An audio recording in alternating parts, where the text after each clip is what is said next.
Anywhere you go, you belong.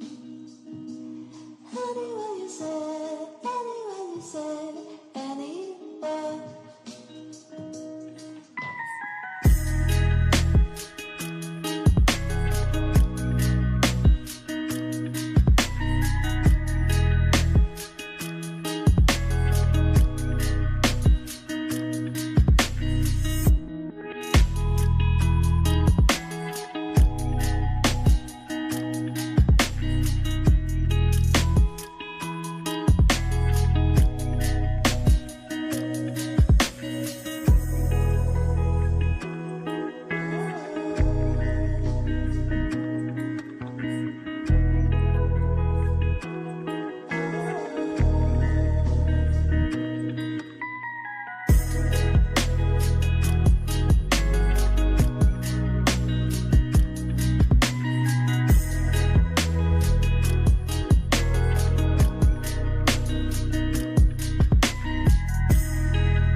morning, everybody. Hold on a second.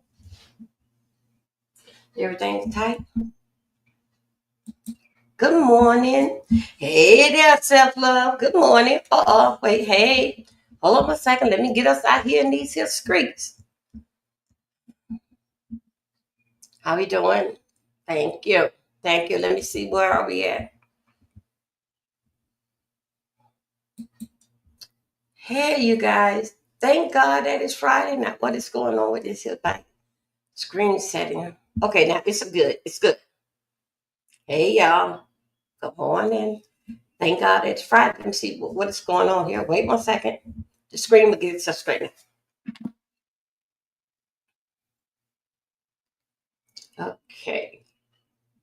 Wait a minute. It'll get itself straightened out. Let me see. Hold on a second. Got the green. Okay.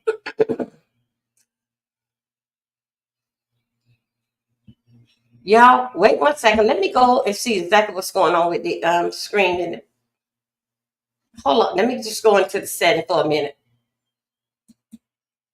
Let me go into the. Okay, yeah, it's okay. Let me go out and come back in. Let me see. It's the green screen. Let me see. Is it trying to? What is it trying to do? No, it's not trying to fade me out. Okay, let me try like that.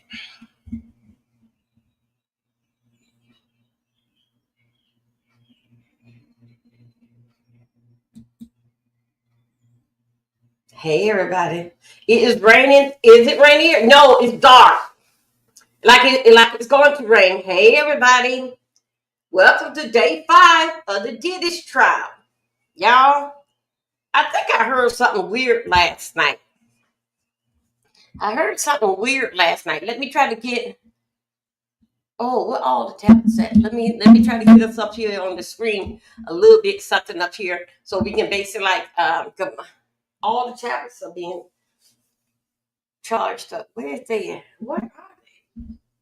One is on the counter there. I got the phone right here. Let me see where they are at. Okay, hold 1 second, y'all. Oh boy. Thank God that it's Friday. Thank you. Thank you. Glad to see we getting through this till getting through the month of May real fast, you guys. Don't forget, May 24th is my special day. Thank you. Thank you, everybody. Thank you. May 24th is my special day. Everything go well. I'm supposed to be down there with the kids.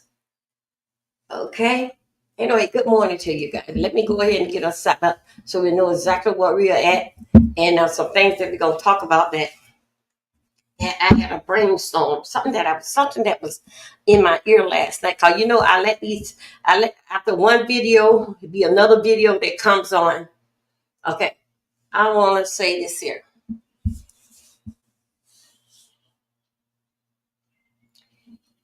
Harvey, good morning, Wayne. Thank you. Good morning, TikTok. Not Twitter. Yeah, Twitter, Facebook. Thank you guys for coming on through. I'm gonna tell you something. Harvey and the gentleman that his co-host that have that what the two bad men or two, I forgot what the name of that show. Anyway, let me tell you, they are good buddies on camera and after and when the camera is off. Okay. Harvey and Diddy advisory, the one that leads in the courtroom. Him and Harvey talks behind the scene. Hey there. Happy Mother's Day to all the beautiful mothers out there. Thank you. Thank you, Miss Regina. Thank you. Y'all don't forget Sunday we're gonna do something. If the pot don't happen to thicken, I heard the Shannon Sharp video from your okay. Oh, okay. Wow. Yeah, you heard it. Yep. Yeah, post. Yep. I'm pulling it. I'm pulling it. I'm getting it. I'm getting it. I'm getting a lot of information dedicated with over there on Twitter, Instagram, and y'all will see it gonna fall on my page. I even went away and went to the California, Los Angeles courthouse. I don't pull some information to transcript in fact with smoking. I'll be putting it on my wall. Okay, so just hold yourself because I sit here when I get out. When I leave here, I sit here a little bit longer. Start just putting stuff on my community wall. Start putting stuff on the community wall. It's a slow process for me because this is just a different level that I'm crossing over into the SSS sector. We said we are strategy, we are scribe, and we are a sector. Okay, we stay focused, and they can burn on the other part of YouTube. This is where we at right here. And in order to be over here, they put the SSS behind your name. You cannot be dragging kids nor talk about death. Okay, thank you, Miss Regina. Um, if the guy, thank you, new format. There you go. Thank you, Miss Regina. If the two two bad men, I forget what it said. Okay, of Harvey and his Harvey and Harvey Buddy. Harvey Buddy is Team Diddy, 100%. Okay, he Team Diddy, 100%. Harvey tried to sit there and play neutral and just doing his report. Right, Harvey? Just doing your report. When the camera goes off, him and Harvey, when they at the golf course, they still talking about it. Harvey slipped up last week, and said some things. Diddy advisory. He's in the courtroom. He's not as on the team, but he's on the team. He's not one of the lawyers, but he is a lawyer. But he's in there, and he comes back and he tells Harvey everything with jury number, everything what is said in there, how they picking the jury. That's how Harvey knows so much more than a little more than what we know. Okay, see, we have to wait to CNN or whoever come from out that room because they on the 26th floor, for what I understand it. When they come out that room and they let us know what they want us to know. But with Harvey Buddy, Diddy friend, counselor, he goes in the bathroom. He can do his thing in the bathroom and getting Harvey up to date of what's going on. I'm telling you right now, if they don't do something, didn't fight with that guy, and also too, I heard it said that the judge is a young dude. You can tell that he's a youngster because that I'm gonna tell you this here. You can tell because he letting too much go on. First thing is that didn't fight with that guy. He called the guy into his chamber and they had to don't do that no more. He shouldn't have to do that. He should be dismissed totally after case. A case that this is serious with the feds. Only thing you're gonna give him a slap on the hand and say, "Don't do that. No more. Stop calling the prosecutors them a 6-pack." Okay, but you let him go on. The next thing is with him over there with Harvey. Harvey is get the first his Diddy Diddy advisor his opinion, what is going on, and Harvey they just put that into it. So Harvey be the first one to know because that this still lawyer goes into the bathroom and do the text and whatever he got to do. Allegedly, this is how I feel. Harvey is Team Diddy, and if they don't get that guy, now you want it. Let me tell you something, Junior Judge. Let me tell you something, Junior. You want that did in fact with the people that y'all calling in with the jury.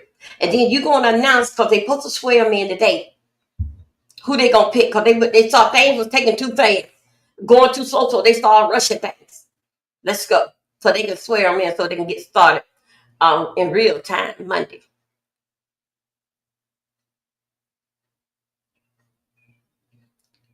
I hope, son, listen here, Junior Judge. I hope that you got a thing that this is serious. I hope that you got enough sense is to get rid of him. That also too, Diddy is working this thing. And way like I'm telling you how did it is one of those lawyers and probably you advisory counselor, Diddy counselor. Something just ain't right. And I'm gonna tell y'all what I see. What's really is not right pertaining to this case. Why do TNC know so much when they supposed to get it when we get it or whatever channel that they have it on? And then this guy Harvey slipped last week. And let me tell you what else. So I'm not right about this. Y'all, when they picked the jury, allegedly, this is me. Sorry about that, y'all. These glasses here is oh my god, never had so much problem with this eye. Oh my god. Let me tell you,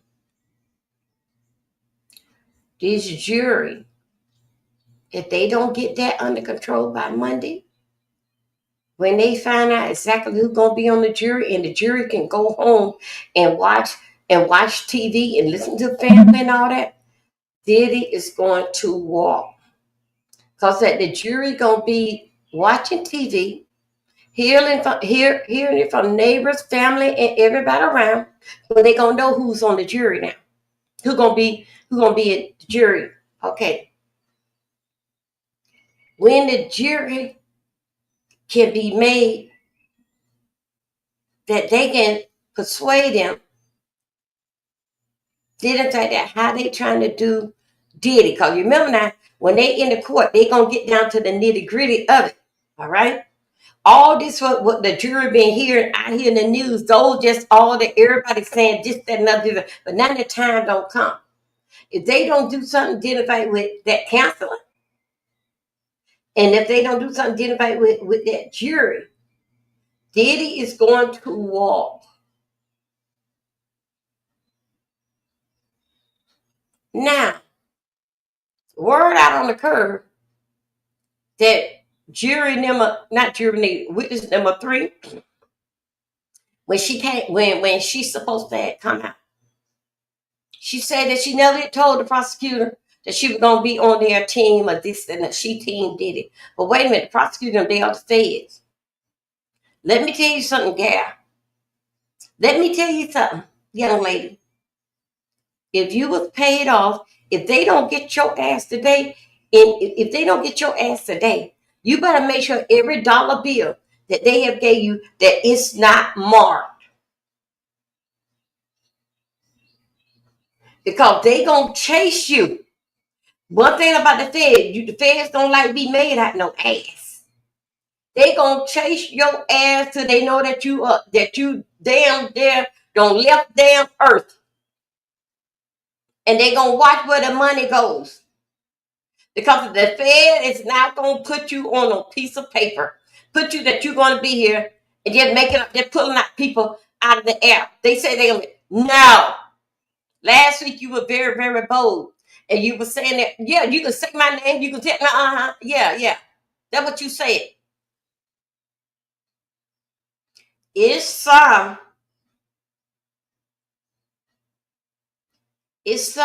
some inside work that basically is going on dealing with those children. That is something that is going on dealing with those kids that they can get to her. It's something that's going on because it's on that paper. Okay. It's on the paper. Who is jury number 3? They birth name and everything. The Fed is not gonna be made out no ass. Good morning, you guys. How you doing out there? Good morning. The Feds is not gonna be made out no ass, and for something like you, they not. They going to watch you and they gonna hunt your ass down inside until they get your ass. So let me tell you something. And another thing with Feds, oh, for what I hear, that her lawyer had some important things that came up in his life that that based why they couldn't reach him. But wait a minute, damn it, lawyer, you still yet you have an obligation to let somebody know. If you did in fact with personal things, basically like in your life, we said they said that's what happened. That's why they couldn't reach the lawyer. You just don't leave down earth and don't let nobody know.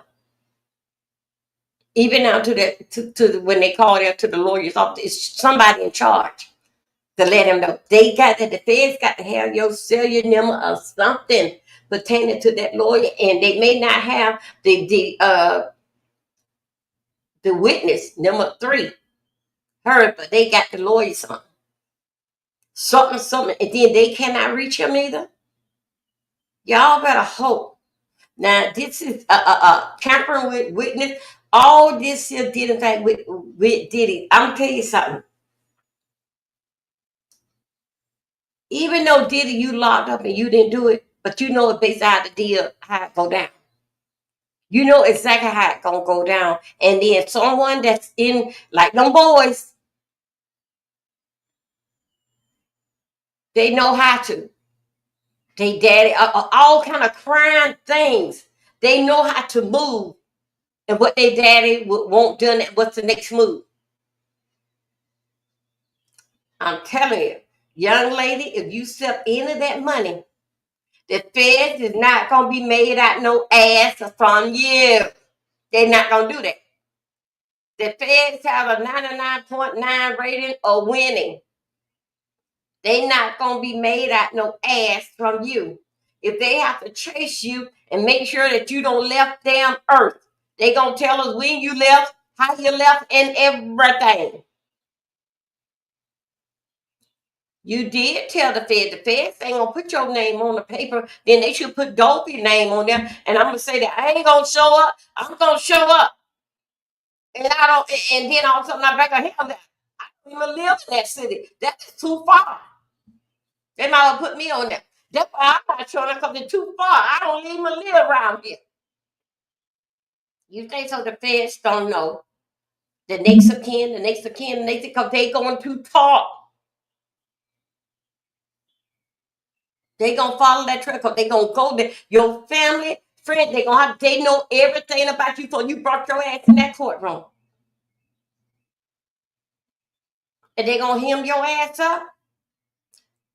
Whatever the case may be, you going damn talk, and they gonna make sure that you tell us in our face what you have told us before. The feds ain't nothing too big to be played with. The feds are the type of people. If you do something here, they would chase. They if you're not even born in this country, they gonna chase your ass to wherever you were damn born in, whatever country you born, and they gonna bring your ass out. That's how the feds move, because that's the federal government. They is not gonna put your name on no paper just to volunteer, and you don't know nothing about it. You left her. You also too had an obligation. If you cannot make it, you're supposed to call the prosecutor them and tell them I can't make it, and this, that, and another came up. So they can reschedule as another day of the prosecutor. Didn't y'all know that that girl didn't live around here?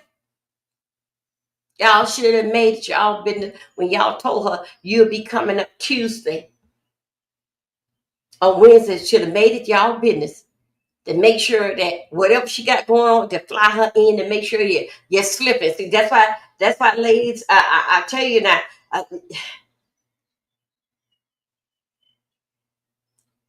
Ladies, I want y'all to come through for that. We can do this here. Now you out there fighting for all the ladies, those that had their SA, those that just didn't like how a man think with money. Now we depend on y'all to go and do what's right and what's fair. And it don't make no sense, ladies, the prosecutor that y'all didn't have no kind of tie. Y'all supposed to be working for the Fed. They hire y'all, your team, to do this thing here. And that y'all ain't have no ties on this here young lady. Not knowing you should have ties on to Monday. You in town? We're going to see you in a ticket. We're going to put you up in a hotel. You're slipping. That part there, y'all, I got to say that there a win for Diddy and with the prosecutor, y'all, that's y'all fault. Now I hope y'all learn from this week here how things easy. Prosecutors can slip through your hand for not paying a damn thing. You mean tell me you got 6 damn lawyers? Somebody could call that woman Monday to make sure that you are in town. The state got a lot of money. The federal government even have more that you could fly that woman in. She got all that damn mouth. Do y'all have it on recording? Did y'all take a?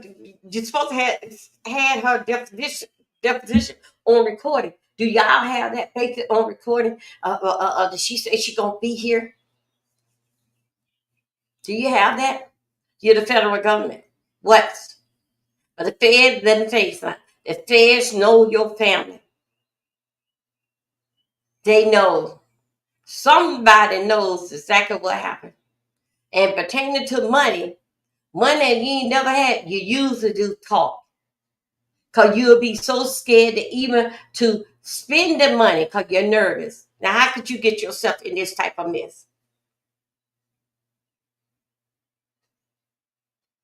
If you think so, you need protection. They would have gave it to. They would have gave it to you after you testified or whatever you were so big and bold. Put my name out there. Don't hide my face.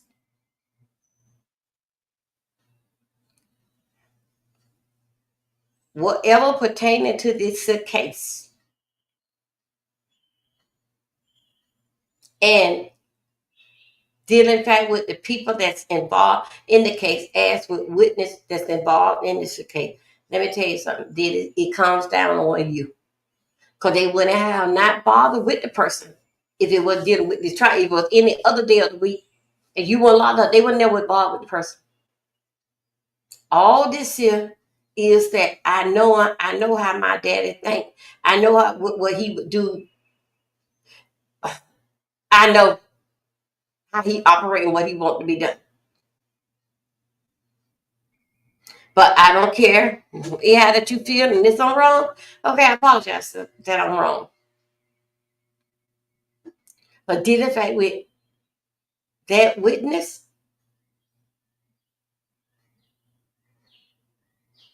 now the lawyer, I'm gonna give you a pass, but I'm gonna see if you gonna come out here, or I'm gonna have to go and dig it up. If I'm gonna call self love been here all week, unless I'm gonna have to send self love to ask you what happened and why you ain't let us know. We ain't gonna let the judge know why you ain't let me and self love know what exactly what's going on. Only thing that they said that you had family mercy that came up. Okay. And that's why that they said that when they did file you, that's what you that's what you told them. But why you didn't say nothing when it had came up that okay that family mercy came up and I'm gonna be not in the office, whatever the case may be right now at this time to I handle what's going on in the family. Because they can't stop you from doing that. But Tina Marie, she's still here ready to go and she ready to say. And my colleague, my colleague, they know what to do. They're gonna be handling it with her because I got family things to deal with. That's how you handle that. You could have gave another your colleague to go and deal with her because you did in fact with family things. They know. Now, let me tell you, it didn't affect with the firm. No one lawyer is doing it by himself.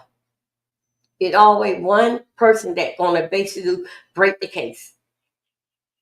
Because that in these here building, these nice lawyer building, they have to pay rent. They lease those buildings. So they divide up that payment among them and other lawyers that's in their firm so they can pay the rent. So, in other words, you're not doing this by yourself. Somebody else know.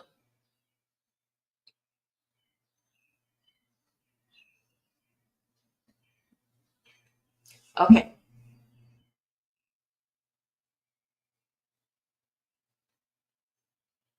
If that child, that young lady, took any type of money, you cannot lie to the federal government. You cannot lie. You think so that you're gonna do the situation with Trump? That they gonna let it go by? Now Trump did some shit to make him look like a damn ass. Then run for all this type of stuff here. You think so they gonna ever be made? See, that's what that 1% come in. Because the Feds had a 99.9 rating that they'll win, but just that little 1%, that's the shit we did in fact with Trump.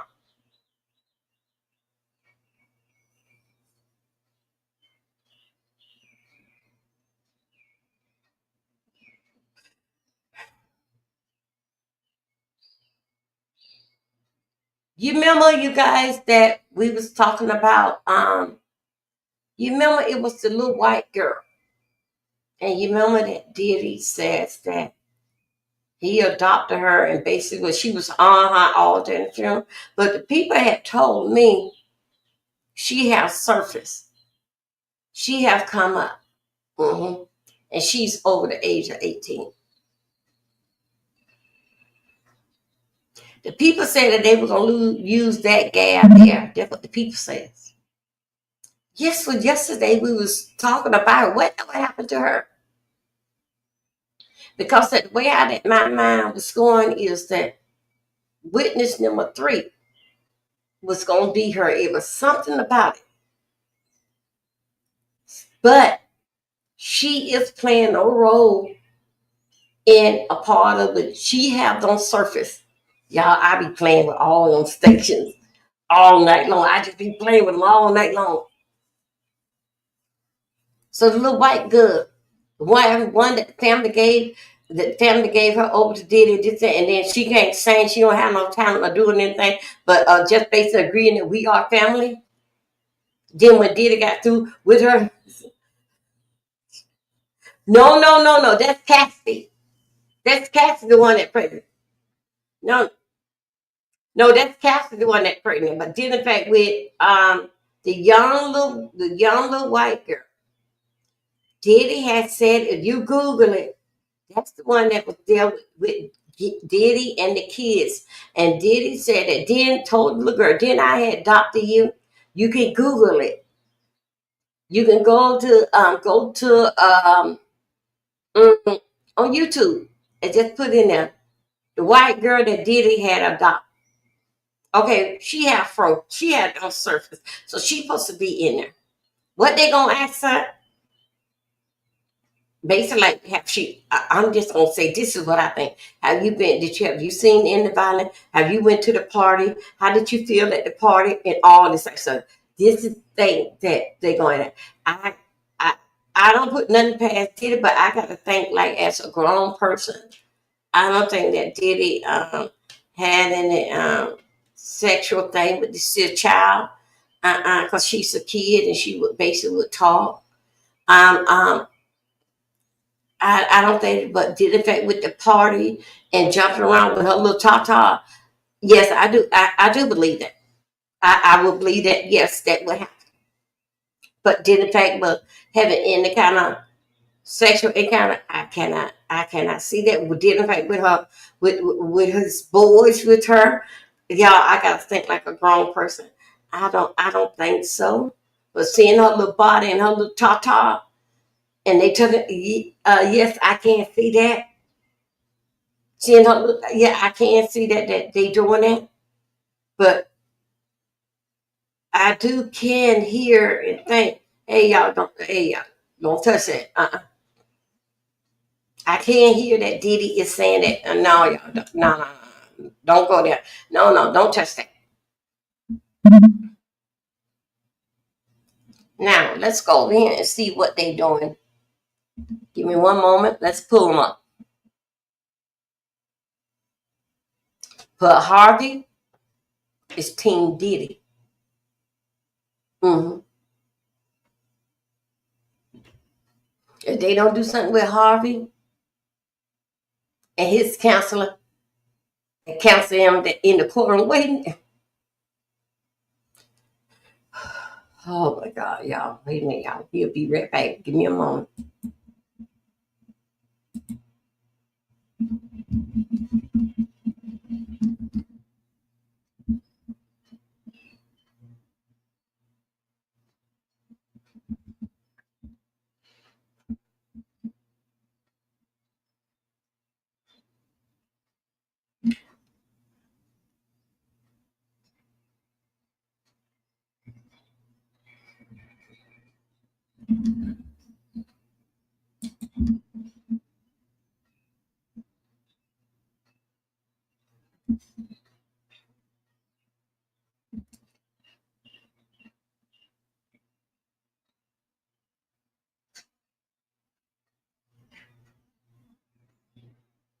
Okay, let's go here.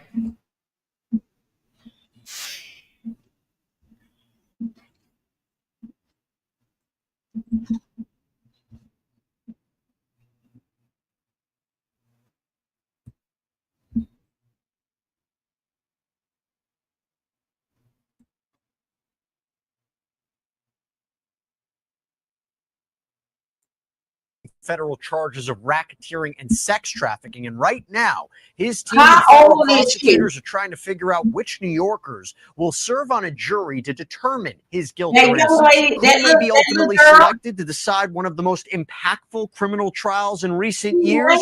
We're going to break down the big moments that happened today. Welcome to Sidebar, presented by Law and Crime.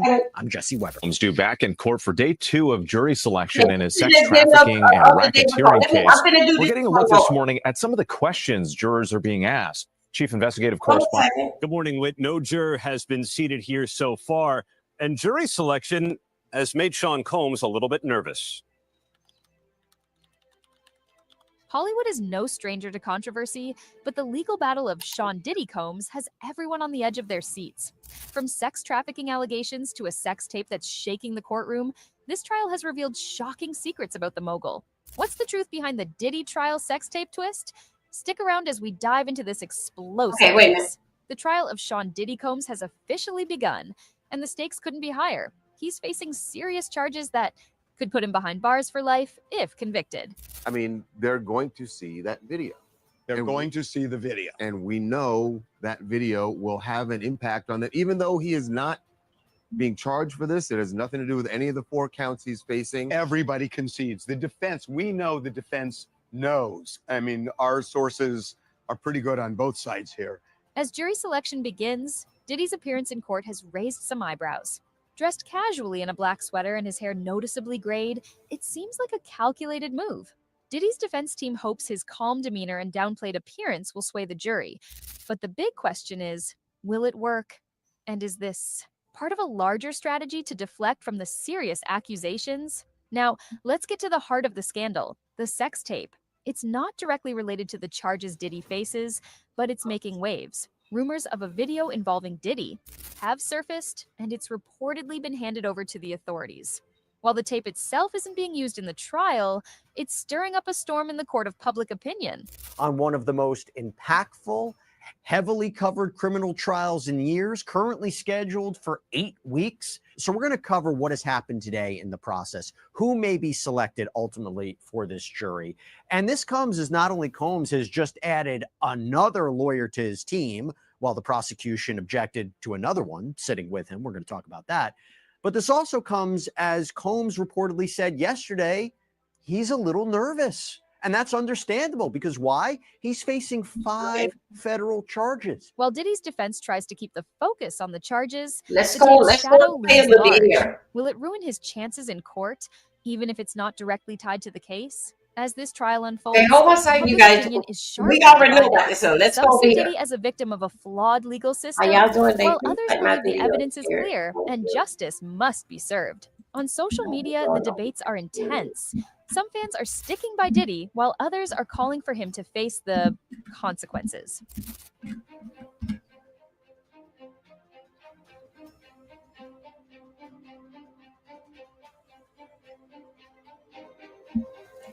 During day one of Sean Combs' criminal trial, we heard some celebrity names come up. They were listed on a people and places list that was given to prospective jurors as names that might come up during the trial when it kicks off next week. And among those names are actors Michael B. Jordan, Mike Myers, two members of the girl group Danity Kane, that's Aubrey O'Day and Don Richard. You also heard the name of musician Kanye West and one of Combs' sons, Christian Combs, as well as his former girlfriend, Cassie Ventura, who filed that explosive civil suit against him in 2023, which really set off this entire chain of events.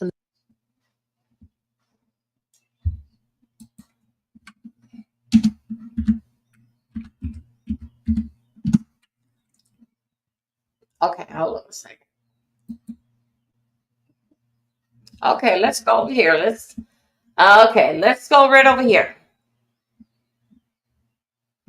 Oh my God, I don't know which way how y'all want to go. Here we go. Let's go. Let's go and play. Saw me and decided to pick me up and said to come inside and play with his kids.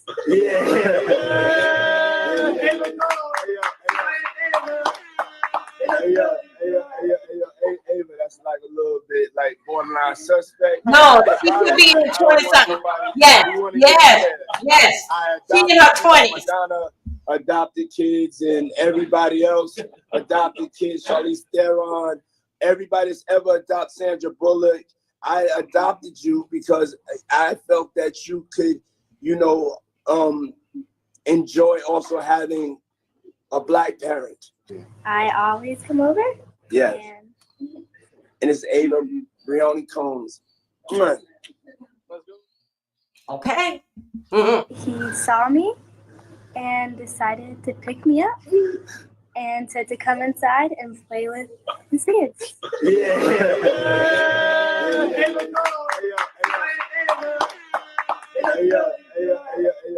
Ava, that's like a little bit like borderline suspect. I don't want nobody, we want to get it clear.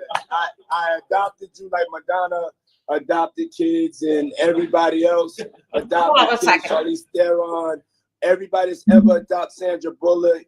I adopted you because I felt that you could, enjoy also having a black parent. I always come over. Okay. And it's Ava. Okay, hold on a second. Let me get right here. Hold on a second. Let me get right here. Hold up. I thought that she was a little younger. Hold on a second, guys. Let me see. Let me come right here and talk to you. I thought that, I thought so that she was younger than what she looked. Yes, she do look like a teenager. Yes, she does. No, I was saying little girl, but yeah, okay, a little girl. She do look like that. She would be running between 13, not 15. She looked that she'll be running between 13 and 14, 12, 13, or 14, not 15. She had, how do I say that? She liked playing with boys, and she liked that. What was going on? Yes, she did. Why did this happen? I don't know. This basically something that he was like how she said, she was out walking and he picked her up. And what year was it? Hold up a second. Let's go. Okay, yeah, let's go. Let's do a little deep dive. How y'all doing today? Please like my video, share me out. I'm gonna spend some time with y'all. We gonna spend some time with each other. How y'all doing today? Welcome. Where are you? Shout out to X is their Twitter that they hanging very, very strong with me. Hold up, let me go here. Cause I got it right here. Okay, let's see. Hold on a second. Let me see. When was this here?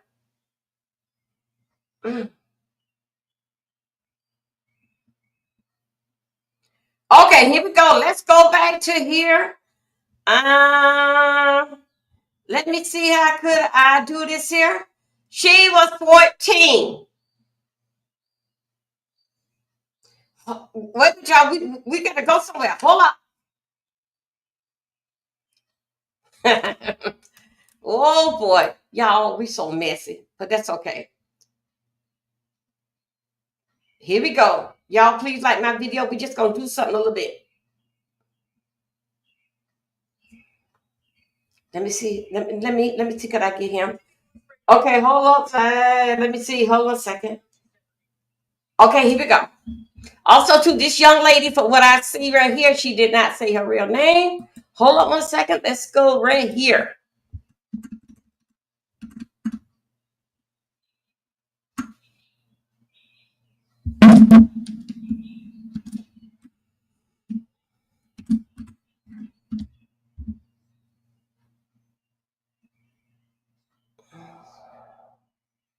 Oh, dot, dot, dot.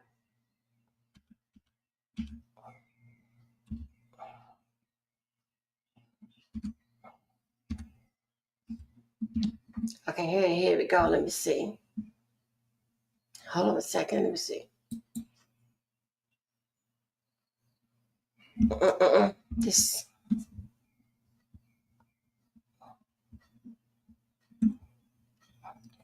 Okay, hold on a second.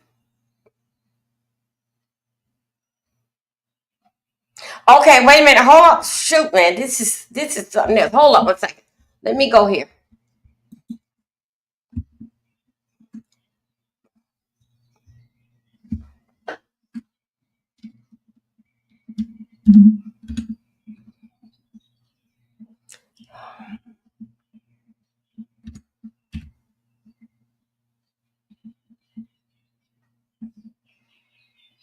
Oh no, shoot. What is I'm doing?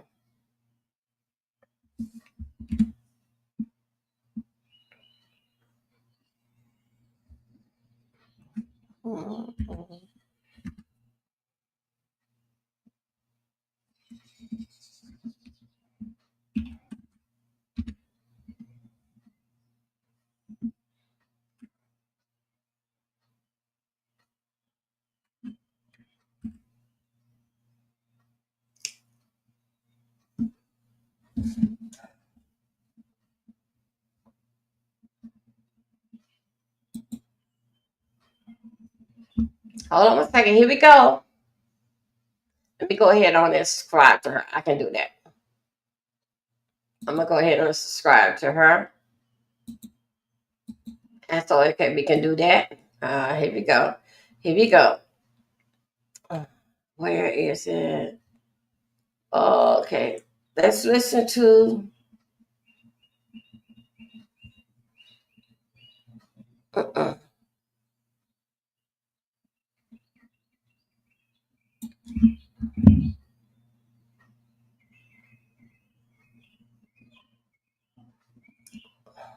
Oh. Baby, hold on a second. You guys, I'll get with you one moment. I'm trying to see something. Think I'm bringing up the wrong one. Hold on a second. I have went on ahead and subscribed to her. Give her that much. That whole lot. Holy. Oh. Okay.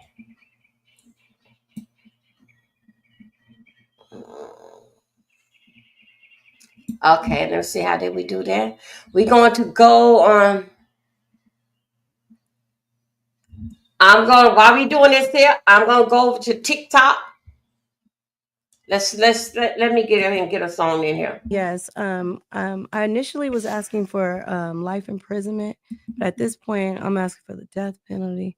If all these things are determined and DNA tests were done and real facts come out, and this man is guilty of all these for the last 30 plus years, from Tupac to Kim Porter to the lady who was shot in the face in the club, to what was done to me, to Little Rod not even be able to eat in the studio, being expected to work 24 hours and look at somebody butt naked in the shower and working while they're in the shower, to all the artists that are broke, to Shine doing 10 years, J-Lo and everybody sticking stuff up my friend's coochie, it's all gonna come out. J-Lo. My God. What I want to see is Allegedly. allegedly, but what I want to see is justice for all the victims. We all need financial compensation because we all need professional therapy. It's going to take a long time for us to get past it. We're finally being able to talk about it, so we're re-traumatized. And so I want to, yes, I initially was asking for life imprisonment, but at this point, I'm asking for the death penalty. If all these things are determined and DNA tests were done and the real facts come out, and this man is guilty of all these for the last 30 plus years, from Tupac to Kim Porter to the lady who was shot in the face in the club, to what was done to me, to Little Rod not even be able to eat in the studio, being expected to work 24 hours and look at somebody butt naked in the shower and working while they're in the shower, to all the artists that are broke, to Shine doing 10 years, J-Lo and everybody sticking stuff up my friend's coochie, it's all gonna come out. J-Lo. But what I want to see is allegedly, but what I want to see is justice for all the victims. We all need financial compensation because we all need professional therapy. It's going to take a long time for us to get past it. We're finally being able to talk about it, so we're re-traumatized. And so I want to, yes, I initially was asking for life imprisonment, but at this point, I'm asking for the death Okay, let's penalty. go. If all these things are determined and DNA tests were done and the real facts come out, and this man is guilty of all these for the last 30 plus years, from Tupac to Kim Porter to the lady who was shot in the face in the club, to what was done to me, to Little Rod not even be able to eat in the studio, being expected to work 24 hours and look at somebody butt naked in the shower and working while they're in the shower, to all the artists that are broke, to Shine doing 10 years, J-Lo and everybody sticking stuff up my friend's coochie, it's all gonna come out. J-Lo. But what I want to see is allegedly, but what I want to see is justice for all the victims. We all need financial compensation because we all need professional therapy. It's going to take a long time for us to get past it. We're finally being able to talk about it, so we're re-traumatized. And so I want to, yes, I initially was asking for life imprisonment. At this point, I'm asking for the death penalty. If all these things are determined and DNA tests were done and the real facts come out, and this man is guilty of all these for the last 30 plus years, from Tupac to Kim Porter. Well, you guys just bear with me one moment. Let me see. Let me get you. Okay, let me see.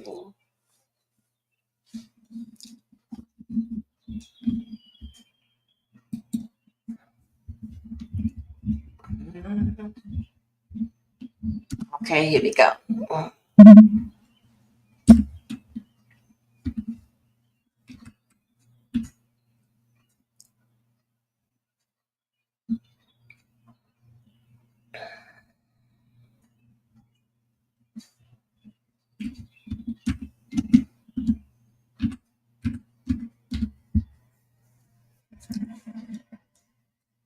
Hold on a second. Okay, here we go. Let's take a look at this here. Ready? Let's go. Diddy once bragged about adopting a white daughter off the street. In the video, she said her name was Ava Baroni Combs. Twitter's community notes said it was a joke, but people are not so sure. You see, Diddy's ex-bodyguard said the reason Diddy's homes were raided was because he made girls go into ex-traffic work. And some say Ava was part of this ring. And what's even crazier, there is a missing girl named Ava Grace Baldwin who disappeared when she was 14. And the missing picture looks the same. People track down her TikTok and people are worried for her since she's in a hotel with a man. So people think that she was sold into this life.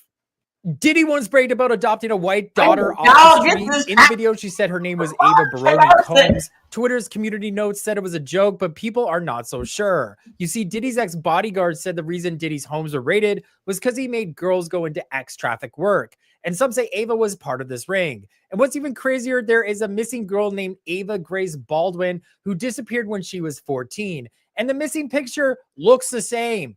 People track down her TikTok and people are worried for her since she's in a hotel with a man. So people think that she was sold into this life. Okay, y'all. Diddy once bragged about adopting a white daughter off the street. In the video, she said her name was Ava Baroni Combs. Twitter's community notes said it was a joke, but people are not so sure. This is what we're gonna do. This is what we're gonna do until we get until we get going and know exactly when we gonna catch up with you. We finna go and do some deep dive. We going over there to TikTok and see what. Give us a second. So what I need you to do is you guys to do right. Type her name right here in the chat because it's going so fast. I'm gonna get my coffee. Coffee.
Okay, guys, let's go. Let me get my pad and pencil here. Let's hear this again one more time to go to back. I'm gonna play it until I get her name. I'm gonna stop right when I see her name. Hold on a second. Let me go back over here. How could I go? Let me try to. I'm trying to get what she said. What her name is. Okay, and then we're gonna go over there to Yana to. Oh, it's over there where we at. Twitter. Hold on a second.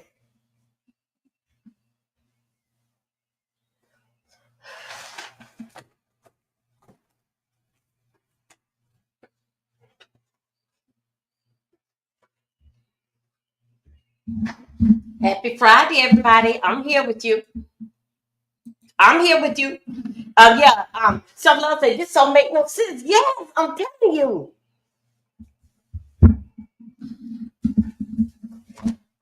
I got my pad here. I'm gonna get your name, little girl, and then we're gonna go on Twitter and we're gonna dig you up. They said you was in a hotel with me, but I told y'all, she said that she was 14. But this is what I was telling you. I said she not 15, but she look a little old. She look like a little mature, like she like playing with boys. Like for boys to play with her and her little top. But I really thought so she was based like maybe about 10. But she knows. She knows. Okay, hold up a second, y'all. I'm going to write down her name here. I'm trying to get it. Hold up a second. Let's go back. Okay, let's go back. Let's see what she said, what her name is. Let's see. Hold up one second. Okay, here we go. Right Baroni Combs. Hold up. Okay, wait a minute. Hold up, you guys. Wait. Let's go right here. Twitter's community. Hold up a second. Okay, I'm getting it right here. Avery G. Combs. Okay, here we go. Okay, here we go. Hold up a second, y'all. Give me 1 second here for the girls in the back. Oh my.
Ladies and gentlemen, y'all like to support this Sprite Fund. That'll be just great. Hold on a second.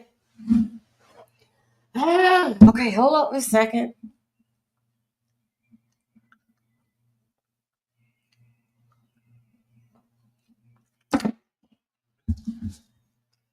I got that helper name right here. Hold up. Let me go over here to these people house. Shoot. Hold on a second. Don't you worry about it. Stop. Don't you worry about it. We're going to get to the bottom. We're going to find where she at. Now, but we're going to back this up. Let me stop victimizing this child. This was a joke. Okay, she's not a doctor. Okay, that's fine. She's not listening, okay? But I hope her parents sued Every one of you. Okay, fine, that's fine. Okay. More important, stop believing everything that you see on the internet. That's right.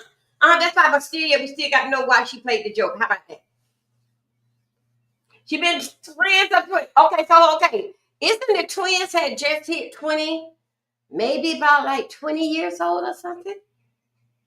The twins should be hitting 19. No, they not no teenagers. They should be hitting like 20 some years old. Okay. But guess what? I'm glad that you came in my room. Would you like my video? Thank you. Okay. So let me tell you.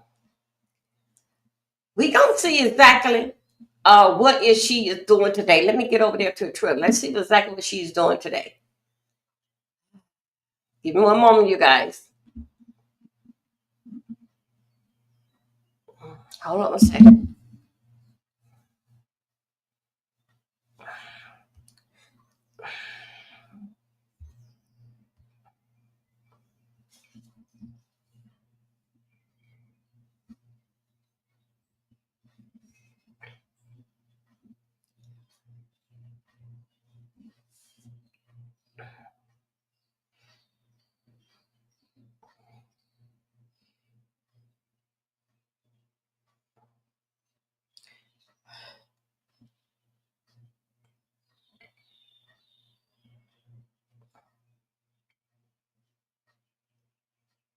Okay, you guys, just hold on.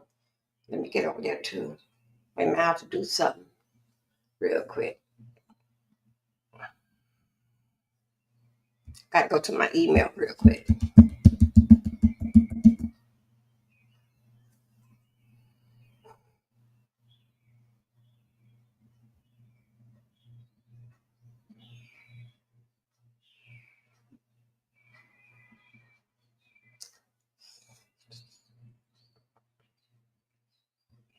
Let's go right here. Let me entertain you guys with something else.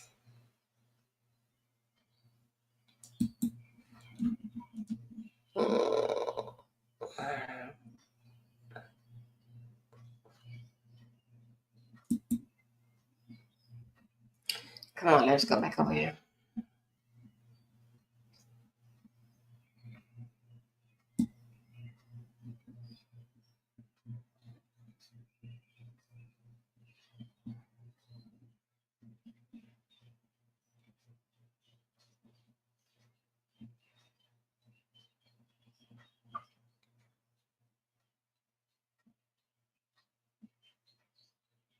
Okay. Okay, hold on, you guys. Let me get here. Okay, one no. Let's go right here. Let me do this real quick, you guys. Let's go here. After months of playing the quiet game, Diddy's longtime right-hand woman, Christina Koran, has finally spoken up, and it's giving I'm out of here energy. For years, she was glued to his side, handling everything from travel to business drama, basically running his empire from the shadows. So when the lawsuits hit and the feds came knocking, everyone was like, wait, where's Christina? Well, turns out she dipped and distanced herself. Word on the street is she's no longer working with him, and she's making it very clear she wants no part in the mess. Honestly, who can blame her? She had a front row seat to the Diddy circus, and now that the heat is on, she's not trying to get burned. Was she protecting him all this time, or protecting herself? Either way, the silence has been broken, and now people are dying to know what she knows. Diddy and Christina Koran. After months of silence while Diddy's world basically collapsed around him, one of his closest insiders has finally broken her silence. Enter Christina Koran, the woman who's been dubbed Diddy's right hand, his longtime chief of staff, and the one person who probably knew where all the metaphorical, and maybe literal, bodies were buried. And now, she's officially distancing herself. So, who exactly is Christina Koran? If you haven't heard her name before, it's probably because she's made a career out of staying behind the scenes. Think of her as the ultimate power assistant, running the show, managing operations, and helping Diddy keep his empire glued together while he juggled music, fashion, booze, and, well, chaos. She worked with him for years, but as of early 2024, she quietly stepped away. No press release, no drama, just gone. Until now. After Cassie's lawsuit made headlines and the floodgates burst open, with raids, lawsuits, and legal threats flying left and right, people started wondering where all the big players in Diddy's circle had gone. And more importantly, who was going to say something? For months, it was radio silence. But Coram finally made her move, and it's saying a lot, even if she's not spelling everything out. In a statement given through her attorney, Coram said she was cooperating with authorities and has no involvement in any alleged misconduct. I believe her. That's a major switch up for someone who was once glued to Diddy's side at every major event. That's right. Thank you. For years, Thank you, Philip. she was the one behind the curtain, I'm so glad making the machine run smoothly while Diddy played mogul. Thank the fact you. that she's stepping forward now says one thing. She knows things. Possibly a lot of things. If you're wondering how close she really was to Diddy, consider this. She was so important to his operations that she was listed as a key exec in Combs Enterprises. She wasn't just an assistant, she was the fixer, the one keeping schedules, handling crises, and coordinating logistics for someone whose entire brand depended on perfection. So if Diddy sneezed, Christina probably knew about it an hour before he did. And now she's making it very clear that she's not going down with this ship. What's especially interesting is the timing. Coram's statement comes just as the May 2025 trial date approaches, and prosecutors are reportedly reaching out to former insiders. It's not confirmed if she's testifying, but the fact that she's not hiding and is publicly stating her cooperation, that's not nothing. And let's be real, if there's one person who could offer insight into how things really worked in Diddy's camp, it's her. While Diddy hasn't commented directly on Coram's move, insiders say the vibe inside his circle is tense. More and more of his old guard are either vanishing or lawyering up, and fans are watching closely, especially since Coram has never been one for attention. For her to speak now? That says she's trying to protect herself, and maybe help clean up whatever mess is about to unravel in court. Bottom line, when your most loyal and tight-lipped employee starts cooperating with the feds, that's not just smoke. That's full-blown fire. So now the question is, if Christina Coram knows what really went down behind the scenes, how much is she willing to say? And how bad will it be for Diddy if she does? Diddy's right hand talks back. So guess who's stepping into the spotlight after months of staying low-key? Christina Coram, Diddy's longtime right-hand woman, the same one who used to help steer the ship at Combs Global, is officially speaking out after being named in one of the lawsuits swirling around her former boss. Yep, her name's now part of the paperwork, and people are watching closely. To be clear, Christina isn't accused of any physical misconduct, but she was allegedly involved in coordinating logistics around some of Diddy's dealings. One lawsuit claims she facilitated travel and accommodations. But you know what I wanted to ask you too? Go ahead, Ray. When you coming back in town? It's 614, bro. 614 is my cookout, bro. Oh, so tell the people how you get at me. But I'm having a camera. I'm having security out there, so there's going to be no cameras allowed. That don't apply Top to 5 me. celebrities that warned us about Diddy. You won't believe the last one. Number 5, 50 Cent. Accusation after accusation. 50 Cent has been vocal for years. Not only did 50 Cent accuse Diddy of being connected to Tupac's murder, but he also accused him of being connected to Biggie's as well. In 2010, he also said that Puffy will suck the life out of everyone that he's around. Moving on to the next one, number 4. Usher. At 13, Usher lived with Diddy for 1 year. In the 2016 interview, he was asked if he'd send his kids to live with Diddy. He answered, hell no. J. Cole warned us in 2021. On his song Let Go of My Hand, in reference to Diddy, he said, back then I didn't know shit, now I know too much. This is possibly alluding to Diddy's alleged crimes. Number 2, Eminem. Eminem warned us in his lyrics multiple times. In 2018's Kill Shot, he said that Diddy put out a hit that got Tupac killed. Also in 2024's Fuel, he branded Diddy a rapist. I swear the whole industry is going in on Diddy, but even more surprisingly, Tupac warned us before he died. After Tupac was shot 5 times, he pointed the finger at Diddy. He was later murdered in a drive-by shooting. Rest in peace. The top 5 celebrities that warned us about Diddy. You won't believe the last one. Number 5, 50 Cent. Accusation after accusation. 50 Cent has been vocal for years. years. Not only did 50 Cent accuse Diddy of being connected to Tupac's murder, he also accused them of being connected to Biggie's as well. In 2010, he also said that Puffy sucked the life out of everyone that he's around. Moving on to the next one, number 4.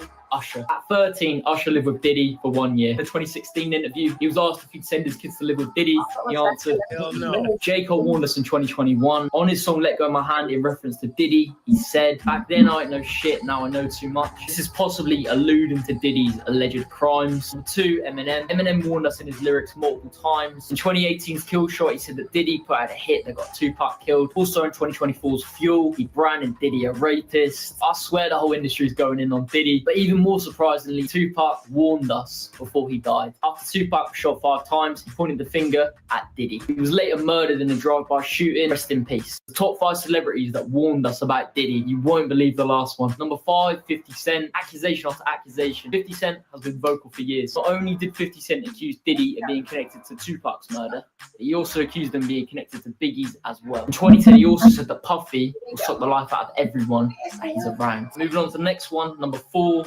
Usher. At 13, Usher lived with Diddy for 1 year. In the 2016 interview, he was asked if he'd send his kids to live with Diddy. He answered, hell no. J. Cole warned us in 2021 on his song Let Go of My Hand in reference to Diddy. He said, back then I didn't know shit, now I know too much. This is possibly alluding to Diddy's alleged crimes. Number 2, Eminem. Eminem warned us in his lyrics multiple times. In 2018's Kill Shot, he said that Diddy put out a hit that got Tupac killed. Also in 2024's Fuel, he branded Diddy a rapist. I swear the whole industry is going in on Diddy, but even more surprisingly, Tupac warned us before he died. After Tupac was shot 5 times, he pointed the finger at Diddy. He was later murdered in a drive-by shooting. Rest in peace. The top 5 celebrities that warned us about Diddy. You won't believe the last one. Number 5, 50 Cent. Accusation after accusation. 50 Cent has been vocal for years. Not only did 50 Cent accuse Diddy of being connected to Tupac's murder, but he also accused them of being connected to Biggie's as well. In 2010, he also said that Puffy will suck the life out of everyone that he's around. Moving on to the next one, number 4. Usher. At 13, Usher lived with Diddy for 1 year. In the 2016 interview, he was asked if he'd send his kids to live with Diddy. He answered, hell no. J. Cole warned us in 2021 on his song Let Go of My Hand in reference to Diddy. He said, back then I didn't know shit, now I know too much. This is possibly alluding to Diddy's alleged crimes. Number 2, Eminem. Eminem warned us in his lyrics multiple times. In 2018's Kill Shot, he said that Diddy put out a hit that got Tupac killed. Also in 2024's Fuel, he branded Diddy a rapist. I swear the whole industry is going in on Diddy, but even more surprisingly, Tupac warned us before he died. After Tupac was shot 5 times, he pointed the finger at Diddy. He was later murdered in a drive-by shooting. Rest in peace. The top 5 celebrities that warned us about Diddy. You won't believe the last one. Number 5, 50 Cent. Accusation after accusation. 50 Cent has been vocal for years. Not only did 50 Cent accuse Diddy of being connected to Tupac's murder, but he also accused them of being connected to Biggie's as well. In 2010, he also said that Puffy will suck the life out of everyone that he's around. Moving on to the next one, number 4, Usher. At 13, Usher lived with Diddy for 1 year. In the 2016 interview, he was asked if he'd send his kids to live with Diddy. He answered, hell no. J. Cole warned us in 2021 on his song Let Go of My Hand in reference to Diddy. He said, back then I didn't know shit, now I know too much. This is possibly alluding to Diddy's alleged.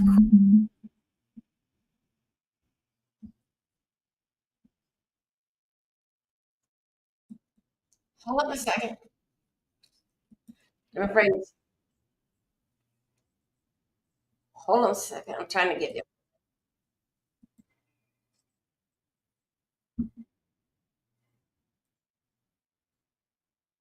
I can't say I love the pick either, but hey, we got to get him in office, and then we got to hold him accountable. If this man is elected, you talking about Trump? We're not standing by no more getting killed. We're not scared of anybody standing up and standing by. We're on the verge of a race war. This is what that Diddy had to say. Did in fact white men like Trump need to be banished. That way of thinking is real dangerous. When you look at it, we don't have no choice. You know what I'm saying? You can say what you want about Biden. I can't say I love the pick either, but hey, we got to get him in office, and then we got to hold him accountable. Okay, hold on a second. Here we go. Let's go. That there was coming from dinner fact with CNN. Let's go. Let's go right here. This has just been 1 hour ago. Let's see what's going on here.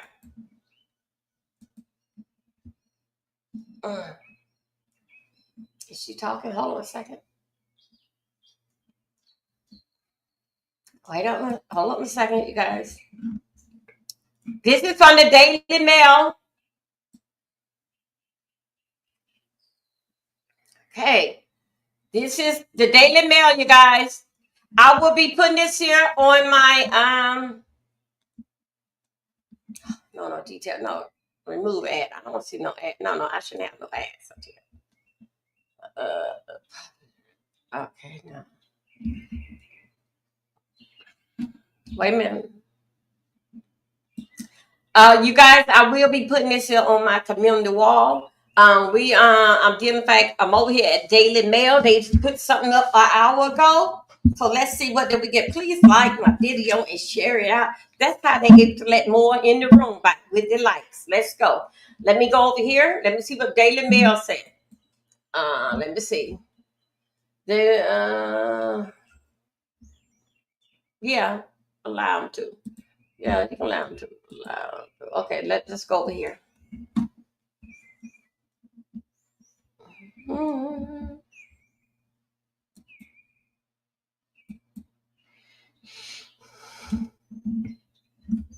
Okay, let's go here. Hold on a second.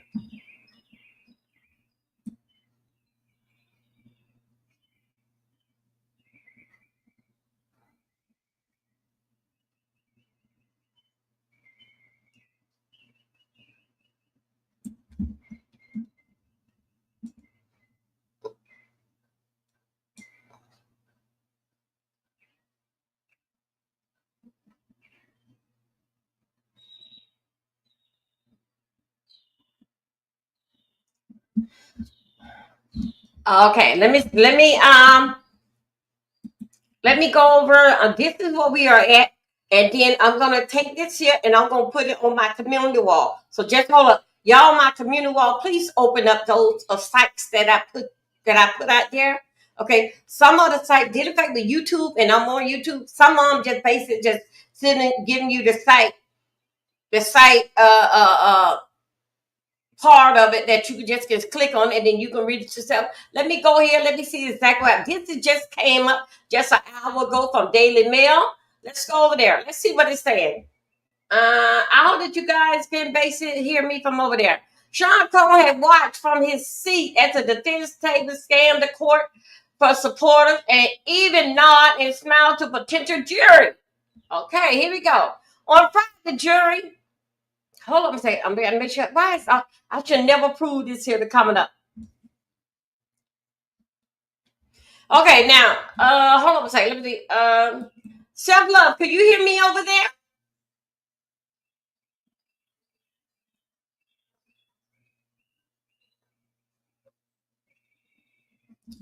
Okay, here we go. I don't know if she can hear me or not. Because I'm over here getting ready to read that. Let me just put this up here. Oh boy, my God, today.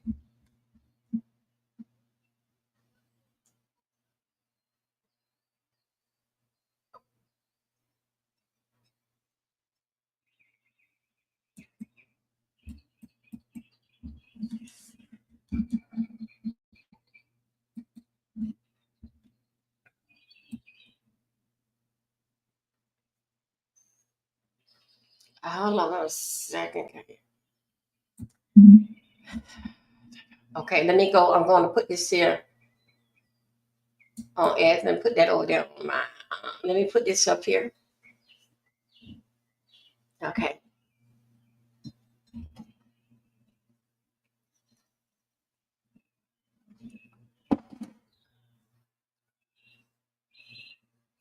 Wait a minute, you guys. It's coming up. Okay. I'll post this here.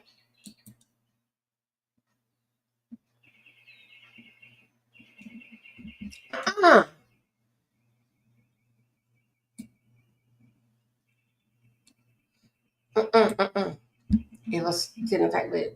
Okay, let me go over here to Facebook.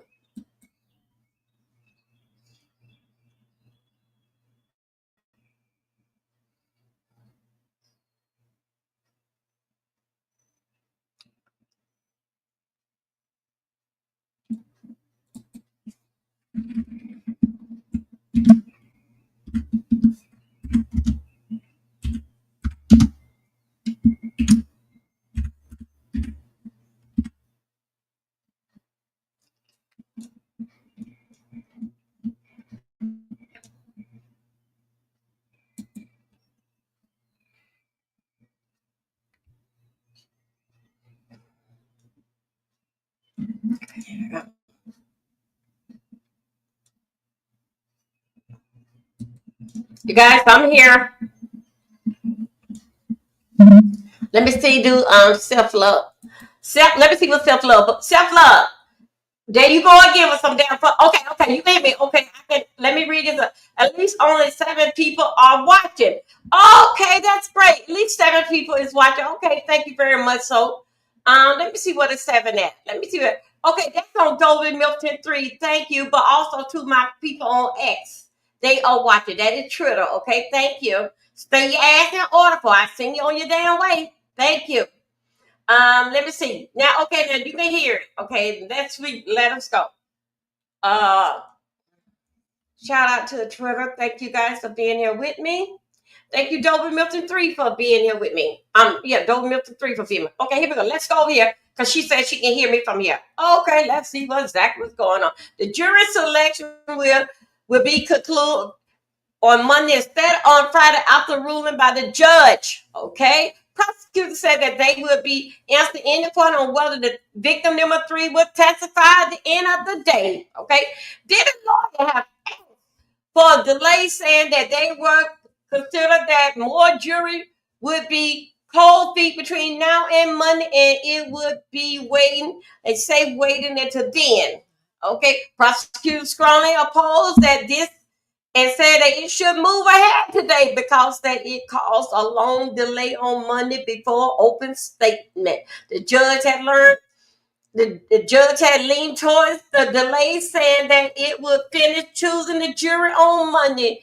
And you are not going to have a redo jury election or worse. Okay, y'all.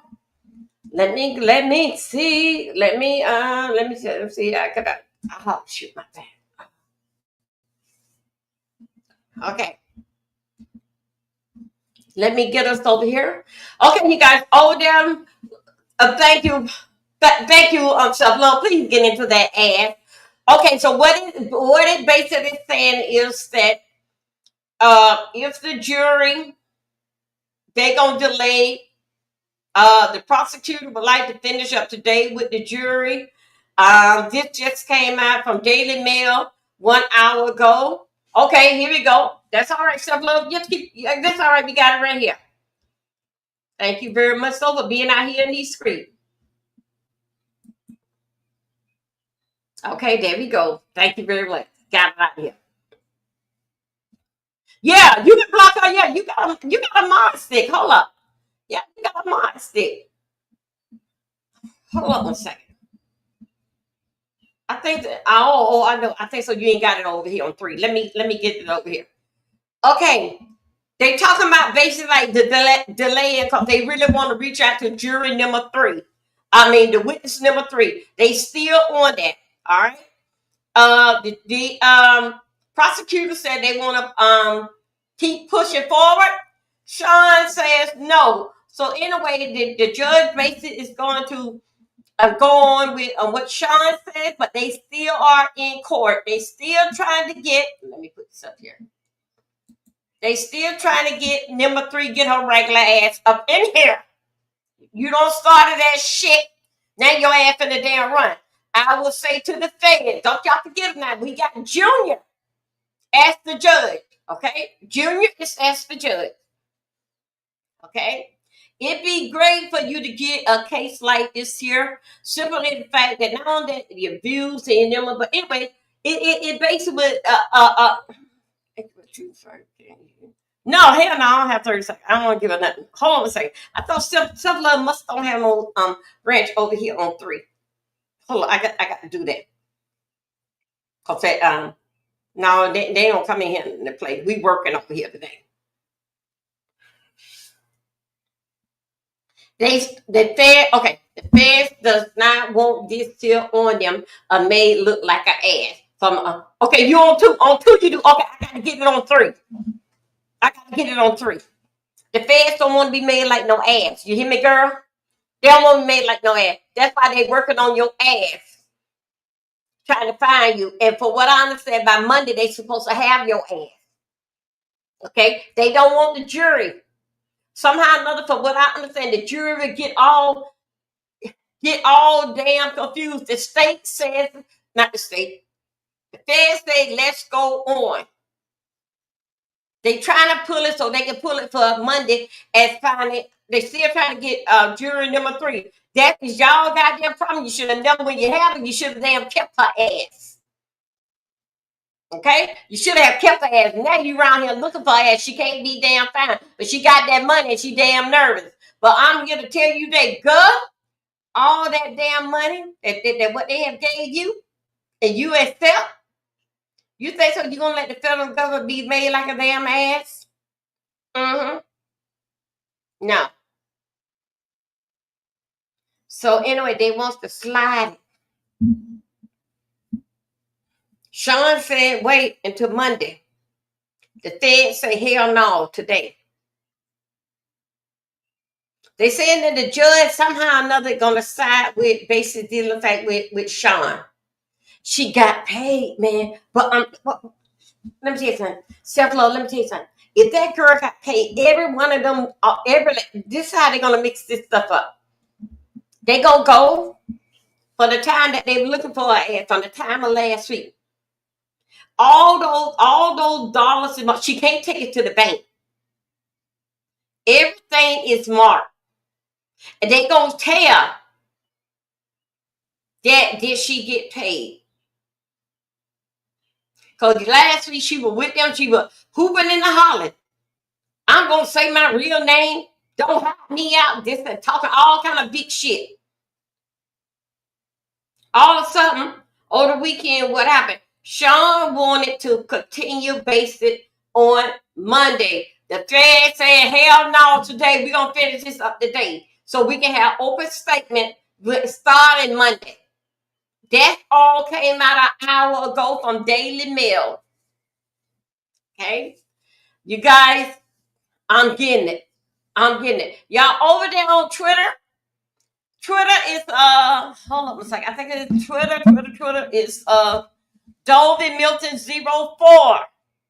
Hold on a second. Let me give you my, it's on my Twitter wall. Okay? It's on my Twitter wall. Y'all, let me tell you, all that I don't say that she wasn't. They did not say that she was not coming to trial. No, but she was scheduled for when it was Tuesday, Wednesday, Thursday. She was scheduled for Tuesday. And she know that she was coming on Tuesday. But why all of a sudden she go missing in action? And guess what? And she still can't be found yet. Say for instance, things came up Tuesday. She still should have showed up Wednesday, Thursday, even if she showed up today. But the feds on that ass. The feds know your mama. They know what hospital you were born at. The feds don't even call to the jailhouse. Don't put your name in the damn computer to the damn jailhouse and to the damn hospital. They own your ass. Where's her lawyer got? Her lawyer have personal things that came up in the lawyer's life. But what I cannot understand it. Okay, that is what I think I get this. That is what her lawyer reported to the federal, to the prosecutor. Personal thing came up in his life, and he got it. Basically, he could not be there then. But still, yet she's supposed to go. But I'm trying to think this here. Wait a minute, y'all. I'm trying to work this thing out. Y'all got to come and go at me somewhere. Do you think the reason why that she didn't show up because of the fact that she need her lawyer to be there, and her lawyer going to do personal things? I think that, it's time to get a little common sense. The reason why that she didn't show up is the fact that her lawyer may have personal things that come up. And with him can't be there and she can't show up. I think so. I'm trying to think about this here, Twitter. I'm trying to think about this here. I think basically that's what happened. I think so that she could not be there due to the fact that because her lawyer supposed to be there with her. But wait a minute, lawyer, I can't understand that. Most firms cost a lot of money per month. It depend on the building. In that space that they have, office space. You didn't have, and then y'all split up the rent. With a lawyer having a successful firm, most lawyers have to be brought in big time cases, so they know that they guarantee everybody have to pay portion of the rent in this here building or in this here space that they have leased. Catch. You got that office space by yourself.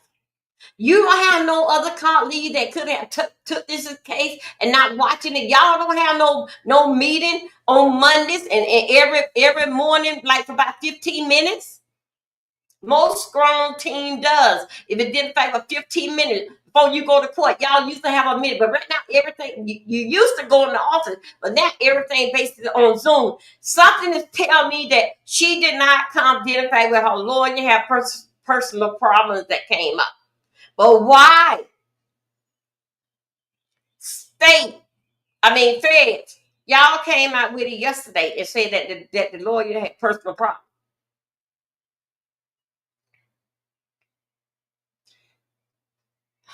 I'm gonna try to get a little girl a benefit of the doubt. You get it, little girl a benefit of the doubt. Reason why they should, because a lawyer could not make it. But lawyer, yeah, things come up at the last minute, but they reported this yesterday. So, other words, that they found out Wednesday why was pertaining to the lawyer. But something does not. Okay, it could have happened all of a sudden that the lawyer could not make it. But in your firm, y'all have a meeting. Y'all wrap up things on Monday. Monday in most law firms is dress down day. They have on their blue jeans and they shirt and they pants. It's a dress down day on Friday. On Friday. Every morning, at least about 15 minutes, they will have a meeting. Mm-hmm. Yeah, okay, thank you. Shout out to Self Love. Self Love say, let's give her the benefit of the doubt. Every office, I would say.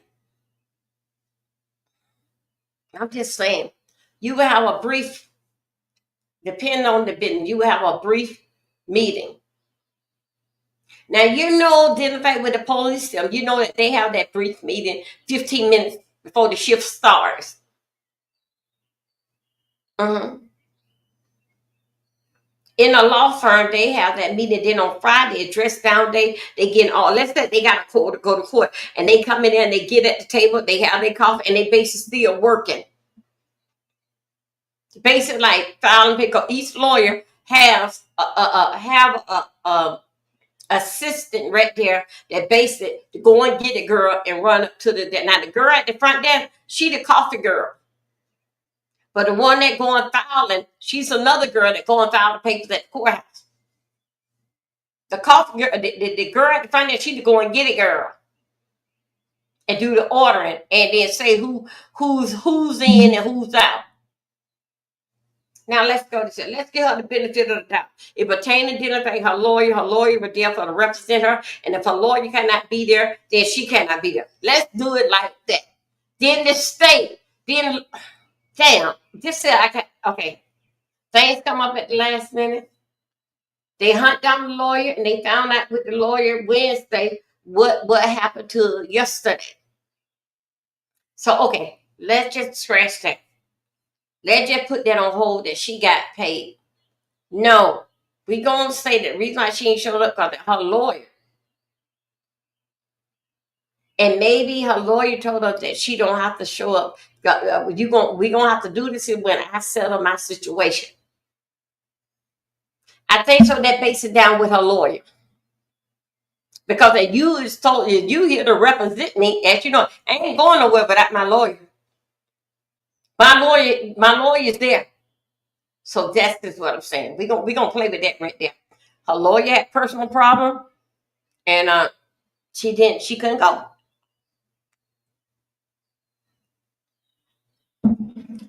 We're gonna be good about this here. We're gonna throw this here over into the lawyer's hand. Okay. This is what we're gonna do. It's the lawyer's fault. It was the lawyer's fault to call. I'm just talking crazy now. It was the lawyer's fault to call the prosecutor and let them know this, that, and another. So we're gonna put on the lawyer. Okay, she did not get paid. We're gonna say that it was the lawyer, because the lawyer came up with personal issues, and the lawyer said that he's there to represent her, and don't you go. Okay. Now we just pieced that together. Let's go over here to Daily Mail. TNZ, y'all. TMZ, y'all. Is Harvey. Harvey and Diddy counselor. They are good. They are buddies. On the scene and behind the scene. They is golf. Remember now, what he told Harvey last week, Harvey slipped and said it.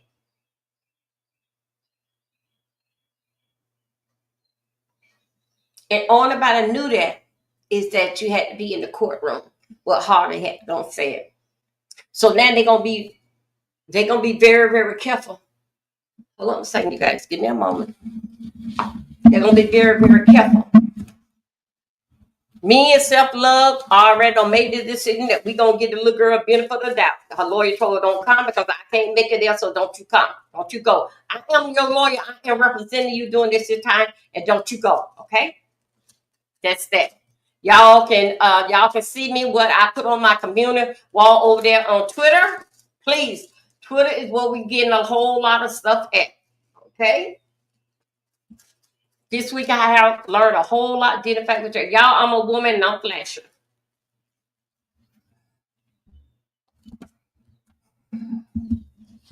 I'm gonna put this base like when I go live, like right there with the beefsteak there. I'm gonna put that all that did in fact with all the channels that I'm on. Y'all, let me tell you something. These channels that I'm on, don't look at what the screen y'all. The other channels that I'm on and getting news from, I pay for that. Because that you go in there and you see this, that, and that, it's for I pay for that. Okay.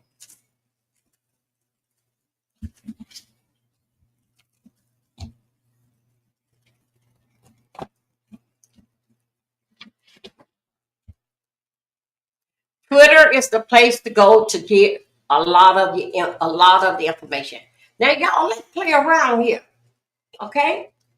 Because that really, we're not gonna get too much information to after like that. There had just dropped with Daily Mail that they still talking about witness number 3. They still talking about that. But they did come out, didn't that the lawyer was having some personal problems. So we all gonna change our mind and we gonna put all a witness number 3 neck. Okay. She couldn't show up, didn't fight with her lawyer, came up with some personal business. Okay. So we can take our foot off her neck. Okay. Okay. And then now we're gonna put it on her lawyer. They work it out. All right. Here we go. Let's get that little bit flash there going away. I'm going to be putting up all my channels.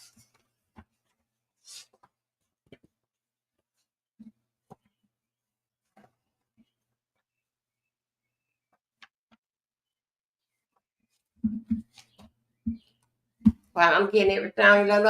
Let me go over here. Let's go back over here. Let's see what Twitter is talking about. Hold on, wait a minute. Do I want to do Daily Mail? Let's go and see Daily Mail. Okay.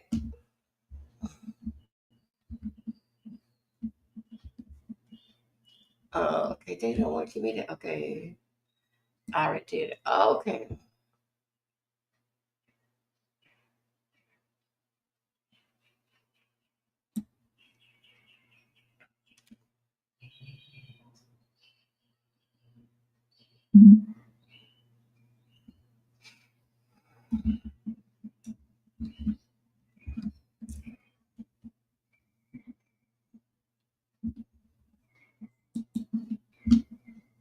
Oh shoot, I didn't even change this.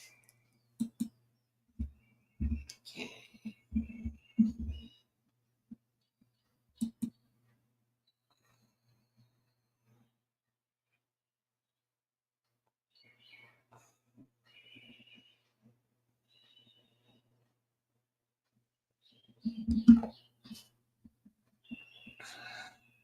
Huh? Thank you. Thank you, you guys.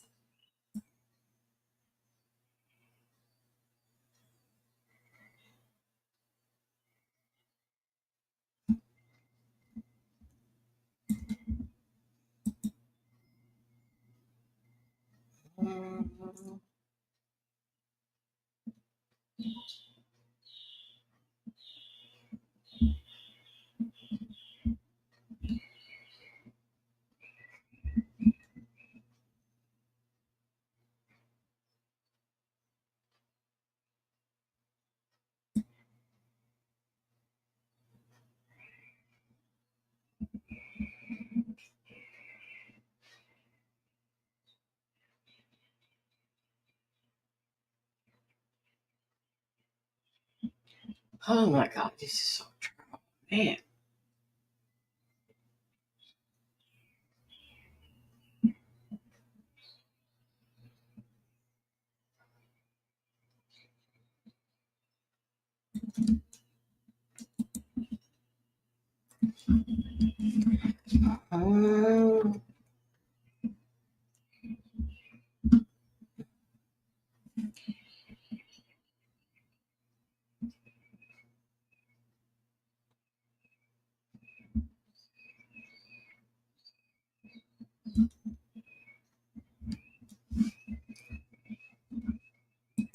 Y'all, we're gonna go over there to Instagram and we're gonna look up and see what the kids got on their community wall. Let me write down the kids' name. I'm gonna see what's his name? Justin.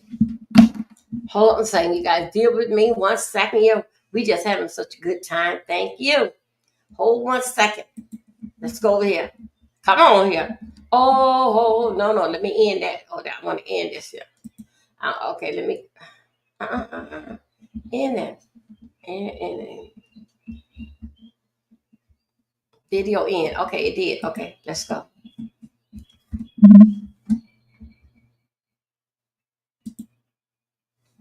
Okay, let me go back over in here. Let me get in here.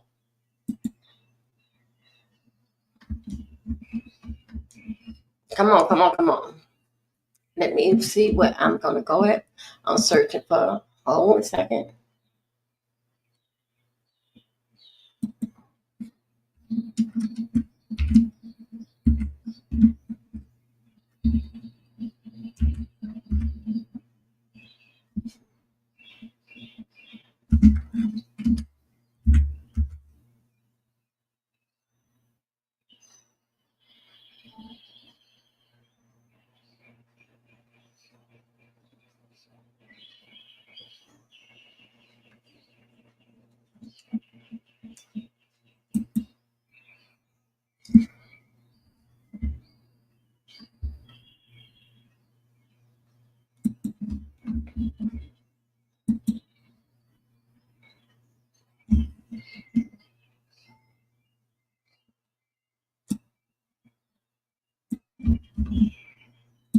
Okay, you guys, I'm gonna let you know where about we at. Let me go ahead and bring this up. Oh shoot.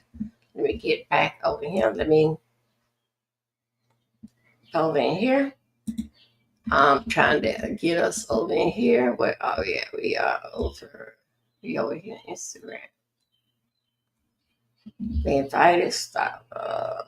Let me see. Okay, here we go. Let me go back over here. Hey, hotel. Go on, like y'all. Throw it. Them eyes. Like, oh, you know what? This supposed to be is something, but I'm supposed to take the glasses back. Because this here, Lynn, something's going on with this here eye. And I never see after I get through doing my after I get through and everything, I start looking at my features like how I did for that. This eye here ain't never been like that. But this here was the dangerous the eye that was bad. But it like oh God. It happened. I don't even know it. Maybe hold on a second.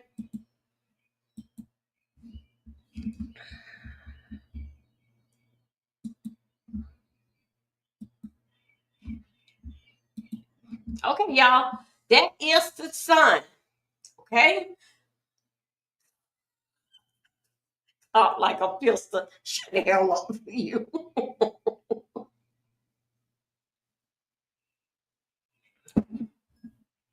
Hold 1 second. Let's go over here. What's this? Come on, little boy. I'm going to find what you had put over there on Instagram. What you had don't put over here. Hold on. See what the thread.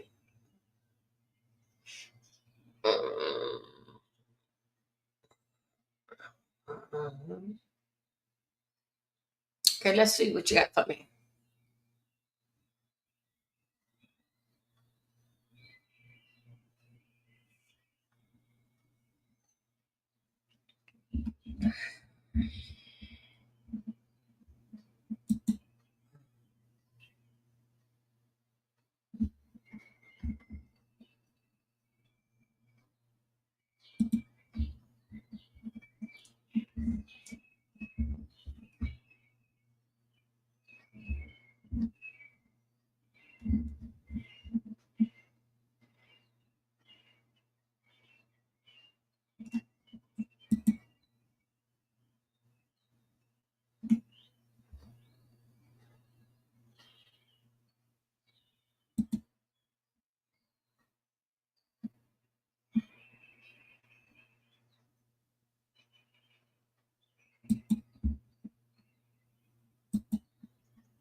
Boy. Wait a minute.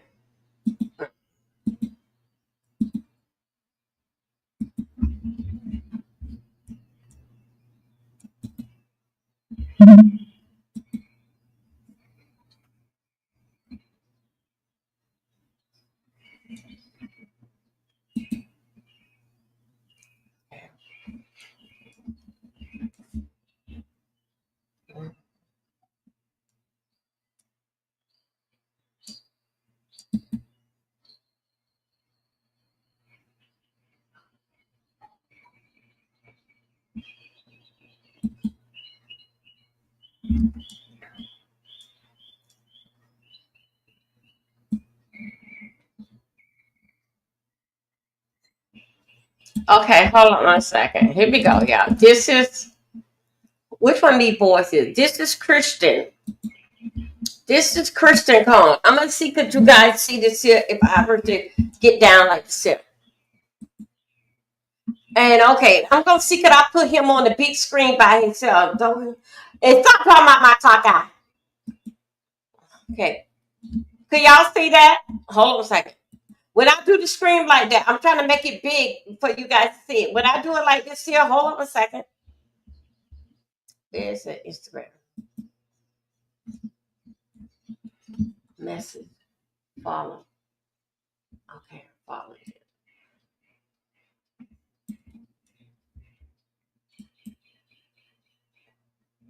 These are so let's see it's anything got the same time.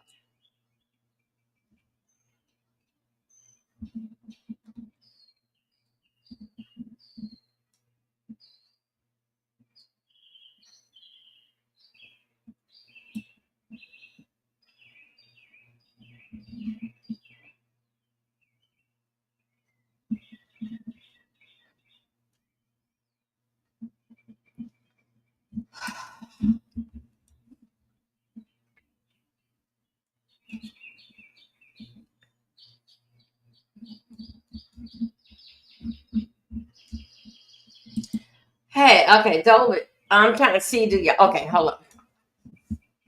This is Christian Cone. He called himself Captain, but he called himself King Cone. That's what he called himself.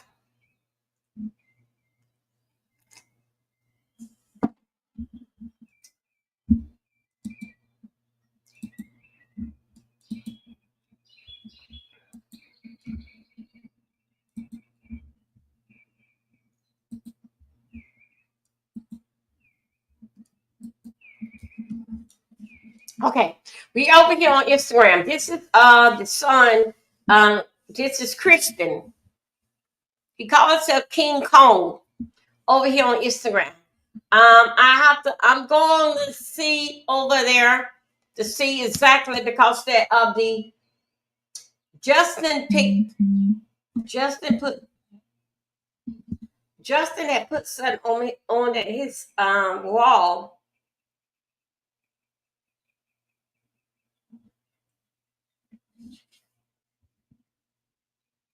Hold on 1 second, you guys.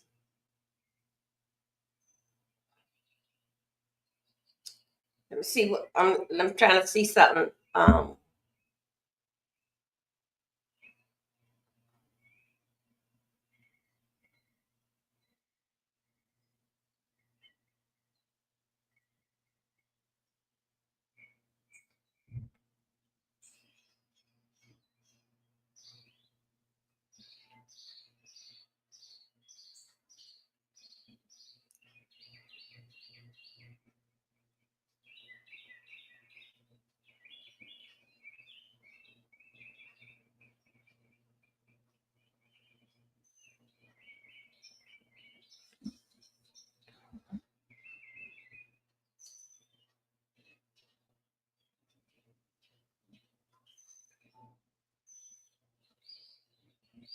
Okay, here we go. Let me go. Where are we at? Let me take this down here. Okay, we got to keep Daily Mail up. We have to watch Daily Mail. That we got to keep that up. Hold up a second, you guys. Just deal with me. And hold on a second. And we're gonna put here.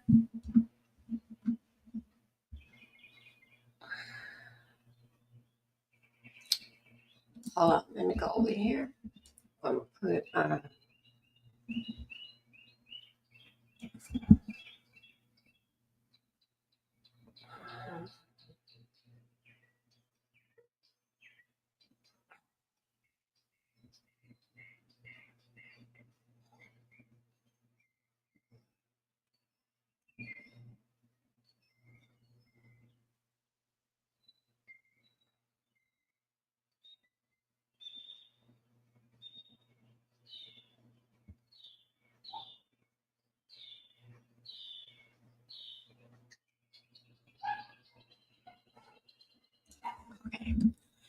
Okay, here we go.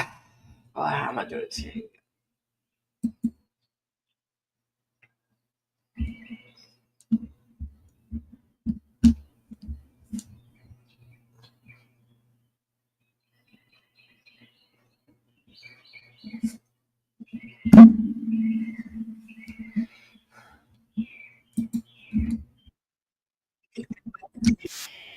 Hold on a second.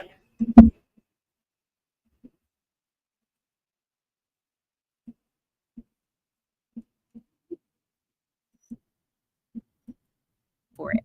But a week before trial, Diddy's apology was deleted and his lawyers filed a motion claiming that the video was fake.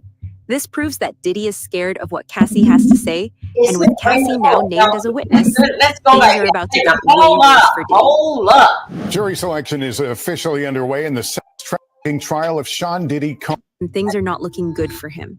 Court documents allegedly reveal that Diddy was questioned on why he lied about the video of him beating Cassie being fake. Diddy originally acknowledged that the video was real and even apologized for it. But a week before trial, Diddy's apology was deleted and his lawyers filed a motion claiming that the video was fake. This proves that Diddy is scared of what Cassie has to say, and with Cassie now named as a witness, things are about to get way worse for Diddy.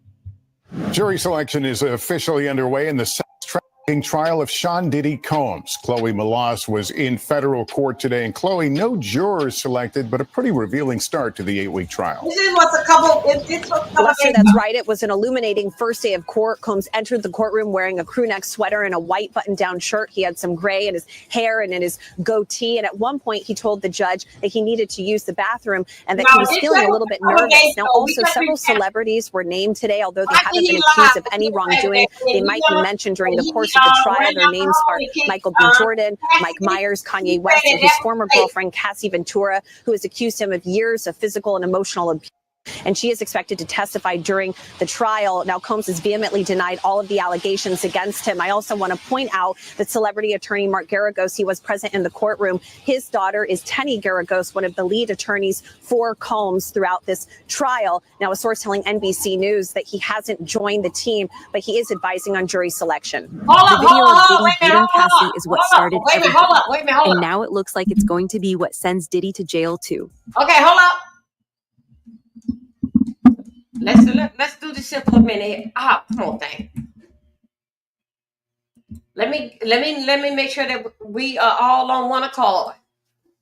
You remember the man that is the advisory that I said that sits there and he basically like he's not on the team, but he basically sitting there and advice didn't pertain with Diddy, and Diddy got a piece of paper, jury with numbers, and you can cross them out who you want. Then the lawyer go and look at your paper and see that your paper match with him. Okay, well that lawyer did. You remember I told you that he was friend with Harvey, TMZ.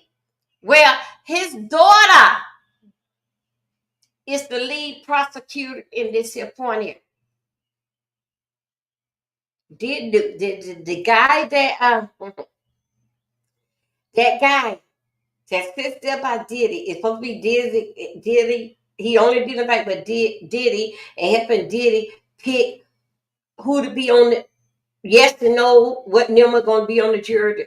He is good friend with Harvey. That's the one that be with Harvey with two disliked men or something like that. That's with Harvey. But his daughter is the lead prosecutor and with the Diddy's trial. I got a problem with that. Is he helping his daughter that's working for the Fed? And see, this is what I'm talking about. Yeah, Harvey is the lawyer also. Yeah. See, this is exactly what I'm talking about. Need to get him out of there. Because guess what? He talking to his daughter. He talking to Harvey. Now, for what I understand as overnight that I've listened to that Harvey is team Diddy because of this guy here, him and Harvey, good friend, he telling Harvey everything what goes on in the courtroom. But then again, his daughter is the lead prosecutor in this here.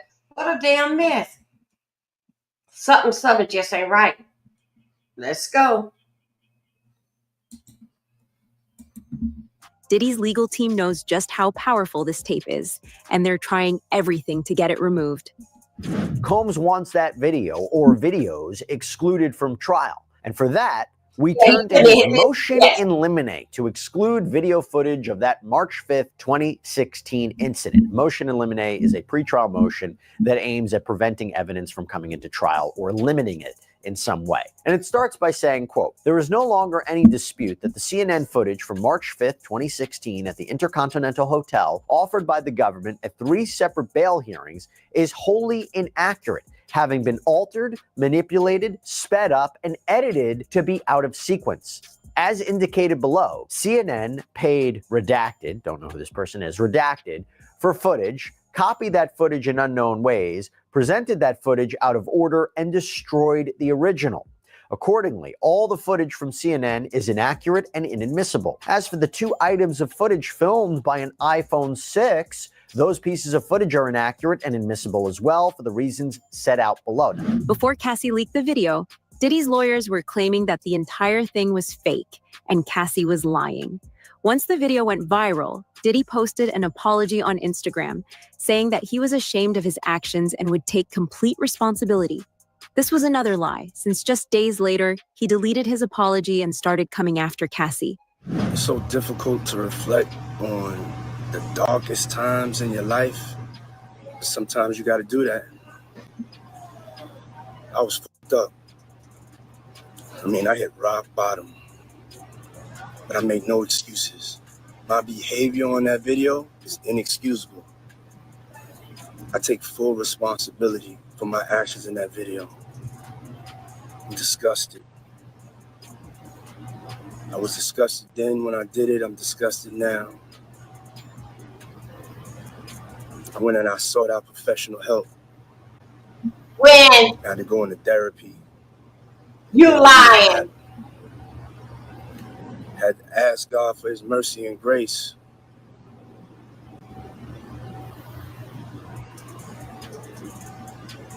I'm so sorry. But I'm committed to be a better man each and every day. I'm not asking for forgiveness. I'm truly sorry.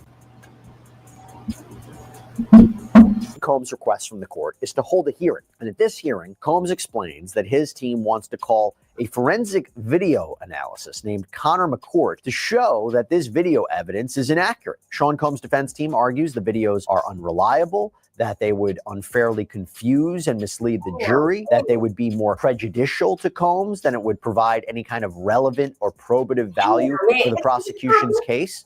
They write, quote, "If a picture is worth 1,000 words, a video is worth a number well over the court's word limit." Again, the basic argument from Combs and his team is that CNN heavily and deceptively edited the video and turned about 10 and a half minutes of footage into a 48-second, quote, out-of-order clip that ended with Combs appearing to drag redacted, again, we believe that to be Cassandra Ventura, to a hotel room.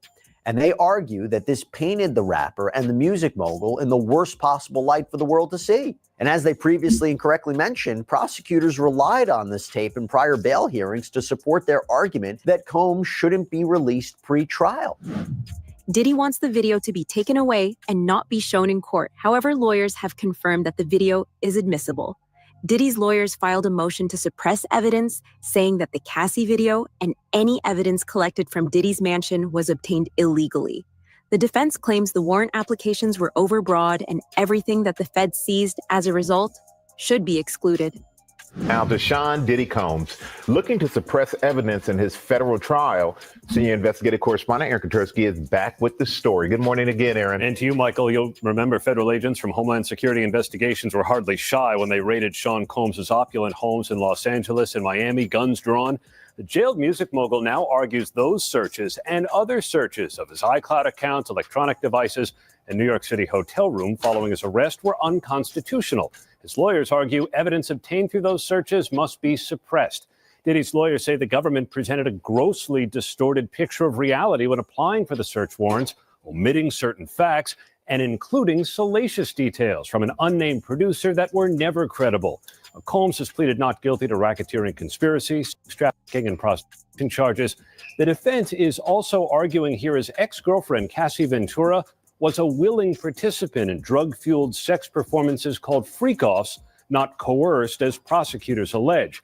This latest challenge to his case comes 3 months before trial, and as Combs loses one of his attorneys, Anthony Rico says under no circumstances can he continue to represent Combs.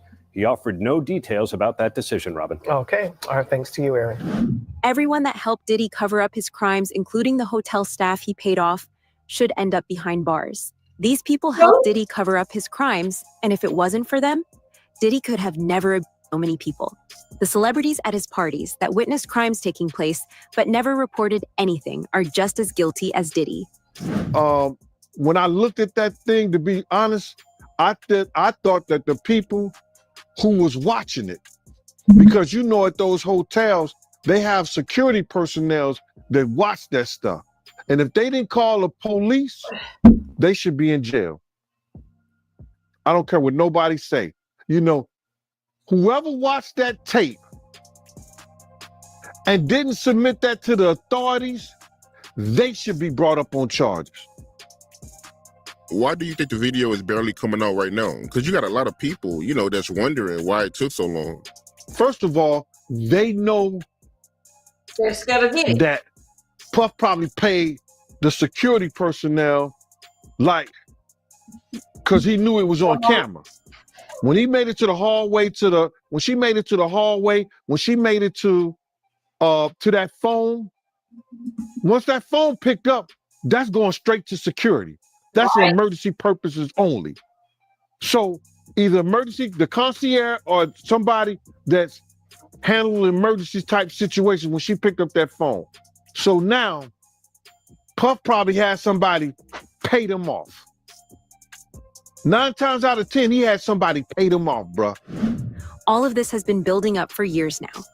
Back in 2018, Diddy's alleged sex slave Jonathan Audie revealed that Diddy was pimping out Cassie to other men, but no one believed him. Diddy and Ross, which they good buddies, okay? They're gay. Who? Both. Diddy and Ross and Khaled. They're all gay. Okay? DJ Khaled, Rick Ross, and P. Diddy? Yeah. They all gay? Yeah. Gotcha. All right. Khaled is a Hamas supporter. Okay. Who supporter? Hamas. Yeah. Sorry, I said it wrong. No worries. Hamas supporter. Okay. I had sex with Cassie and Sean. Basically, he would masturbate and tell me what to do with Cassie. I had like 15 encounters, and I heard a lot. Hidden in plain sight. It's hidden. I think I see what you're saying. Okay, how do I know this? Yeah, that's what I want to know. How do you know this? Do you know Sean Combs? Diddy was given the option to snitch on his co-conspirators, but he said no. According to court documents, the feds offered Diddy a plea deal which involved him admitting to the crimes he's being charged with and also naming the ringleaders working with him. Diddy said no to this plea deal and said he's going to take his chances in court. The last hearing before Sean Combs' trial starts. When he walked into federal court today, he appeared to be looking for his family. They've pretty much been at all of the hearings that I've been to, but there was no presence of his sons or his mother or his sister who had previously been at those hearings. So here's what came out of today's hearing. Number one, the government acknowledged that they offered Combs a plea deal. Combs acknowledged he has no interest in taking that. They're going to move forward with the trial. They also talked about the jury selection process, which one legal expert I spoke to said is probably the most important thing that you want to pay close attention to before the actual trial starts. And thirdly, we learned that Combs will be adding 2 new attorneys to his defense team. And just to recap, Combs, who is 55 years old, could spend the rest of his life behind bars if convicted on sex trafficking and racketeering. He has pleaded not guilty to all charges. Major developments tonight involving the case against Sean Diddy Combs, what he decided in court today, and what this now means, the move coming just 4 days before his trial is set to begin. Here's Aaron Katursky. Tonight, Sean Combs makes it official. He's rejecting the government's offer to plead guilty and spare himself the possibility of a prolonged term in prison. When asked if he turned down the offer, Combs answered, "Yes, I do, Your Honor," as he stood in a baggy beige jail uniform. Terms were not disclosed, but prosecutors did say a plea could result in a shorter sentence for Combs than if he's convicted. The decision guarantees Combs will face trial beginning just 4 days from now that will test whether one of music's most prolific figures used his power, wealth, and fame to sexually exploit both women and men for decades. Combs has pleaded not guilty to racketeering conspiracy, sex trafficking, and transportation to engage in prostitution charges that accused him of coercing alleged victims into prolonged drug-fueled sexual activity that he called freak-offs and threatening them into silence. Jury selection is underway right now. On Monday and Tuesday, the judge assembled a pool of 35 potential jurors. 10 more jurors are going to be added later, until a total of 45 jurors are ready for the 2-month trial. Jurors are being asked if they are comfortable watching Diddy's freak-off tapes in court. These tapes are a central piece of evidence and are going to incriminate a lot of people. The other thing I wanted to ask you that I found fascinating is that Diddy reportedly yesterday asked that judge for a bathroom break, telling the judge, "I'm sorry, Your Honor, I'm a little nervous today." Were you surprised that he admitted that? And what do you think that reveals about him ahead of opening statements? I'm so glad you brought that up. Look, I've said it before, I'll say it again. The fact that we are going to trial in under a year from when a defendant is arrested and indicted at the federal level doesn't happen. But Combs has been pushing towards this trial date. He doesn't want to spend one more day behind in federal lockup. Having said that, you're now at this case, and the government This is the Southern District of New York. They don't move forward with the case unless they feel they have the goods. He's looking at not only life in prison, and the maximum charge, but potentially decades in prison. The third charge that he's facing, transportation to engage in prostitution, that can carry 10 years in prison. And some argue that's the most straightforward charge to actually convict him on. So I think he's feeling the weight of what's happening. Jury selection, a panel of his peers coming in to decide his fate. It is real right now for him. Of course, they're all going to know who Sean Combs is, but they're going to need to find jurors who, despite the fact that they are familiar with Diddy, they still can be fair. Prosecutors say Combs turned his significant business interests into a criminal enterprise to plan elaborate sex parties, including drug-fueled marathons where women were coerced into sex and then threatened if they didn't keep quiet. The jury pool filling out a 17-page questionnaire, answering questions about their impartiality amid warnings the evidence is graphic and sexually explicit. The judge has drilled down on some of those questions that they answer in the questionnaire to see whether or not they had any issues to serving in this trial. Diddy's attorneys have confirmed that the tapes will be played in court. These tapes were collected from Diddy's Miami mansion during the raids last year. The FBI is decrypting the data right now, and allegedly there is hundreds of hours worth of footage. Most likely the prosecutors are only going to play certain tapes. They're trying to leverage more people into testifying for them by using the tapes. The jury sits. Will they be showing these tapes? 100%. Will they have to watch it in court? Like during 100% in court in front of a room of people. And so that's the other thing that's awful. They are going to be watching basically for hours on end in front of people. So in front of victim one, whoever it may be, there's going to be played in the federal courtroom. And victim one would have been made aware of this. Oh, 100%. She's probably being told right now, like, this is going to be played in open court. Your sex history, your sex life is going to be talked about in open court. All of this. And presumably then she knows that and she's pushing forward because she hasn't withdrawn. But don't forget this. It doesn't matter if she does or she doesn't. This isn't a civil case. This is the criminal case. So she could flat out tell the federal government, I don't want to participate. And they can say, we don't care. This is a crime. Crimes are against the United States, not against them. Keep calling her victim one, but don't forget, she's a witness to a crime. So it doesn't matter if she went to them in today and said, I'm not participating. Their response, we don't care. Get your ass on the stand. There is a mountain of evidence against Diddy right now. And most of the people who agreed to testify anonymously only did it because they knew they were on the tapes. Allegedly, hundreds of people were interviewed until the prosecutors were sure they could win. The district attorney for the Southern District of New York has a 97% win ratio. This trial is going to be an uphill battle for Diddy, and his lawyers know this. The allegations implicate dozens of unidentified witnesses and alleged co-conspirators around the world. And some of the key witnesses to the supposed incidents are dead. Basically meaning, how can we defend against it?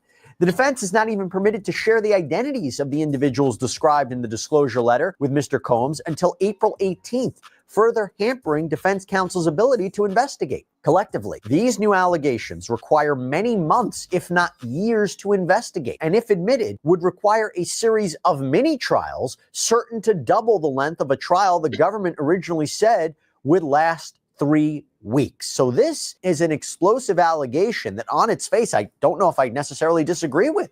If they are bringing in evidence of uncharged conduct, wouldn't the defense have an opportunity to investigate it and challenge it? It seems like they're making a point. So if this evidence is allowed in, there is a chance this could delay the trial significantly. We all know Combs wants to go to trial, but how can he properly defend himself against this in just a few weeks? To top it all off, Cassie isn't backing down either, and she is the only one who is going to testify with her name. Cassie dated Diddy for 11 years, and if she reveals what she saw during those 11 years, Diddy has no chance of escaping.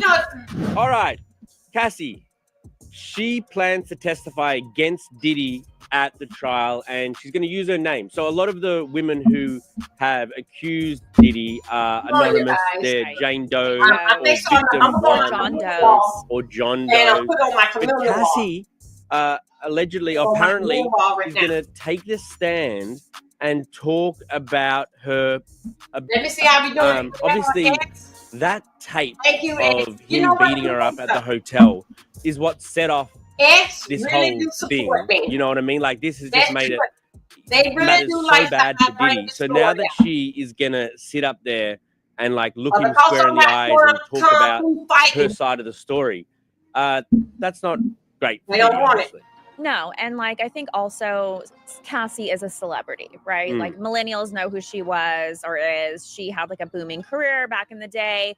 So I think it also adds some extra zhuzh when you have like a well-known public figure coming forward, Trusted, public figure, put it trusted this way. and beloved Yeah. too. So I think that also will hurt him. She of course became public. All of this went public when that video came out from CNN. So it's been revealed who she is already, and now she is not looking to conceal her name. She wants to, put it all out on the table. And yeah, yikes, it could be really bad for him. The evidence against Diddy is so damning that his lawyers are quitting. They aren't going to stick around if they know they can't win. Diddy had been with law firm Grubman, Shire, Meiselas, and Sachs for over 20 years, and after the federal lawsuit was filed against him, they dropped him as a client. They know they can't win, and they aren't willing to go down with Diddy. Sean Diddy Combs' legal team is getting a little smaller. As the rap mogul's defense team prepares for his May trial on sex trafficking charges, his attorney, Anthony Rico, respectfully but regrettably requested to be dismissed from his role, according to documents obtained by NBC News. Rico, who is one of 6 attorneys on the case, requested in the February 21st filing to withdraw as representation because, quote, under no circumstances can I continue to effectively serve as counsel for Sean Combs, consistent with the ABA standards for criminal justice. The motion continues, quote, while I'm aware that the local rule requires that an application for withdrawal of counsel is supported and granted only upon a showing by affidavit or otherwise of satisfactory reasons for withdrawal, there are sufficient reasons related to the protections afforded by the attorney-client privilege for brevity in my application for withdrawal as counsel in this case. So the high-powered law firm of Grubman, Shire, Meiselas, and Sachs has dropped Combs as a client. Now, this is the firm of Alan Grubman, who is a very prominent entertainment lawyer that represents some very big names. The Weeknd, Madonna, Chris Brown, Paul Simon, Usher, Bruce Springsteen. In fact, by the way, Alan Grubman was inducted into the Rock and Roll Hall of Fame. He actually helped found that back in the 1980s. So gives you an idea about how big of a powerhouse this firm is. Now let's go back to Sean Combs. So the rumor circulating is that this firm did this because singer and actress Lady Gaga had threatened to leave the firm unless they parted ways with Combs. This is according to reporting by News Nation. And it's a big deal because the rapper and producer had apparently been with Grubman's firm for over 20 years. He was friends with Alan Grubman by all accounts. With no other option left, Diddy's attorneys are now trying to argue that Diddy was too drunk to know that what he was doing was wrong. Diddy wants to make it look like he had no idea what he was doing. According to court documents, a motion was filed by Diddy's attorneys on Sunday, April 27th, claiming that due to the effects of drugs and alcohol, Diddy's mental capacity was diminished. If this motion is accepted, Diddy would basically get away with everything. So it looks like they're going to try and say that Diddy's mental capacity could not make it possible for him to commit these crimes, claiming that maybe drugs or alcohol could have been at fault. Apparently, a couple of weeks ago, the prosecution offered Diddy a plea deal, which he turned down. We don't know the details of what that plea deal entailed, but he said he's not taking it. This is coming after they've added additional charges, like the second superseding indictment. You know that Cassie video where you see Diddy dragging her in a hotel from 2016? The judge says that it can be included after Diddy's defense team had been trying to have it not included. So according to People magazine, they said prosecutors recently filed a motion disputing any testimony that might show that Sean Diddy Combs didn't have, quote, the mental capacity to commit the crimes he's accused of because of the effects of drugs or alcohol. The motion filed on April 27th references apparent testimony from a psychiatrist on behalf of the defense and asked the judge to prevent his testimony during Combs' trial. Diddy's lawyers say that they need more time to prepare for the trial, but the judge disagrees. First of all, it was Diddy who wanted a quick trial, but But now, as his defense is starting to fall apart, his team is panicking. A few days ago, a federal judge denied Sean Diddy Combs' bid to delay his trial by 2 months. Combs' attorneys had asked U.S. District Judge Arun Subramanian for a 2-month adjournment to better prepare a defense. Let's talk about the showdown in the courtroom over the bombshell video allegedly showing Sean Diddy Combs beating his then-girlfriend Cassie Ventura. Diddy's lawyers are arguing to exclude the footage from the rapper's upcoming sex trafficking trial. Legal contributor Brian Buckmeyer joins us now with more on what this could mean for the high-profile case. So good to have you. Okay, so they want this video left out. What's their argument for this? So Mark Agnifilo, Sean Combs' attorney, is arguing that, you probably hear this phrase, this is not a true and accurate representation of what the video depicts. He's saying a number of arguments that the CNN had taken this video and sped it up. They kind of chopped it up into this montage, and it's not accurate. He's also making the allegation that the original video no longer exists. And so because this isn't accurate, the jury shouldn't see it. And according to Diddy's attorneys, because the original doesn't exist or it's been tampered with, no video such as this should be presented to the jury. So what is CNN saying about these claims? So CNN has come out and said, we did not alter it. We did not change anything. And in fact, they're saying that they do have the original as well. So on multiple levels, Sean Combs' argument kind of falls flat, because if it is sped up, and I think there is some degree of it's being sped up, if the original still exists, that can still be used as evidence against Sean Combs, not necessarily to the allegations of RICO conspiracy or the transportation purpose of prostitution, but to show that this is a force that it was used to keep victim number one, who we believe to be Cassie in this video, under his control for the purpose of trafficking and this RICO conspiracy. The trial of music mogul Sean Diddy Combs, a judge has denied his request. Hold on, let's see.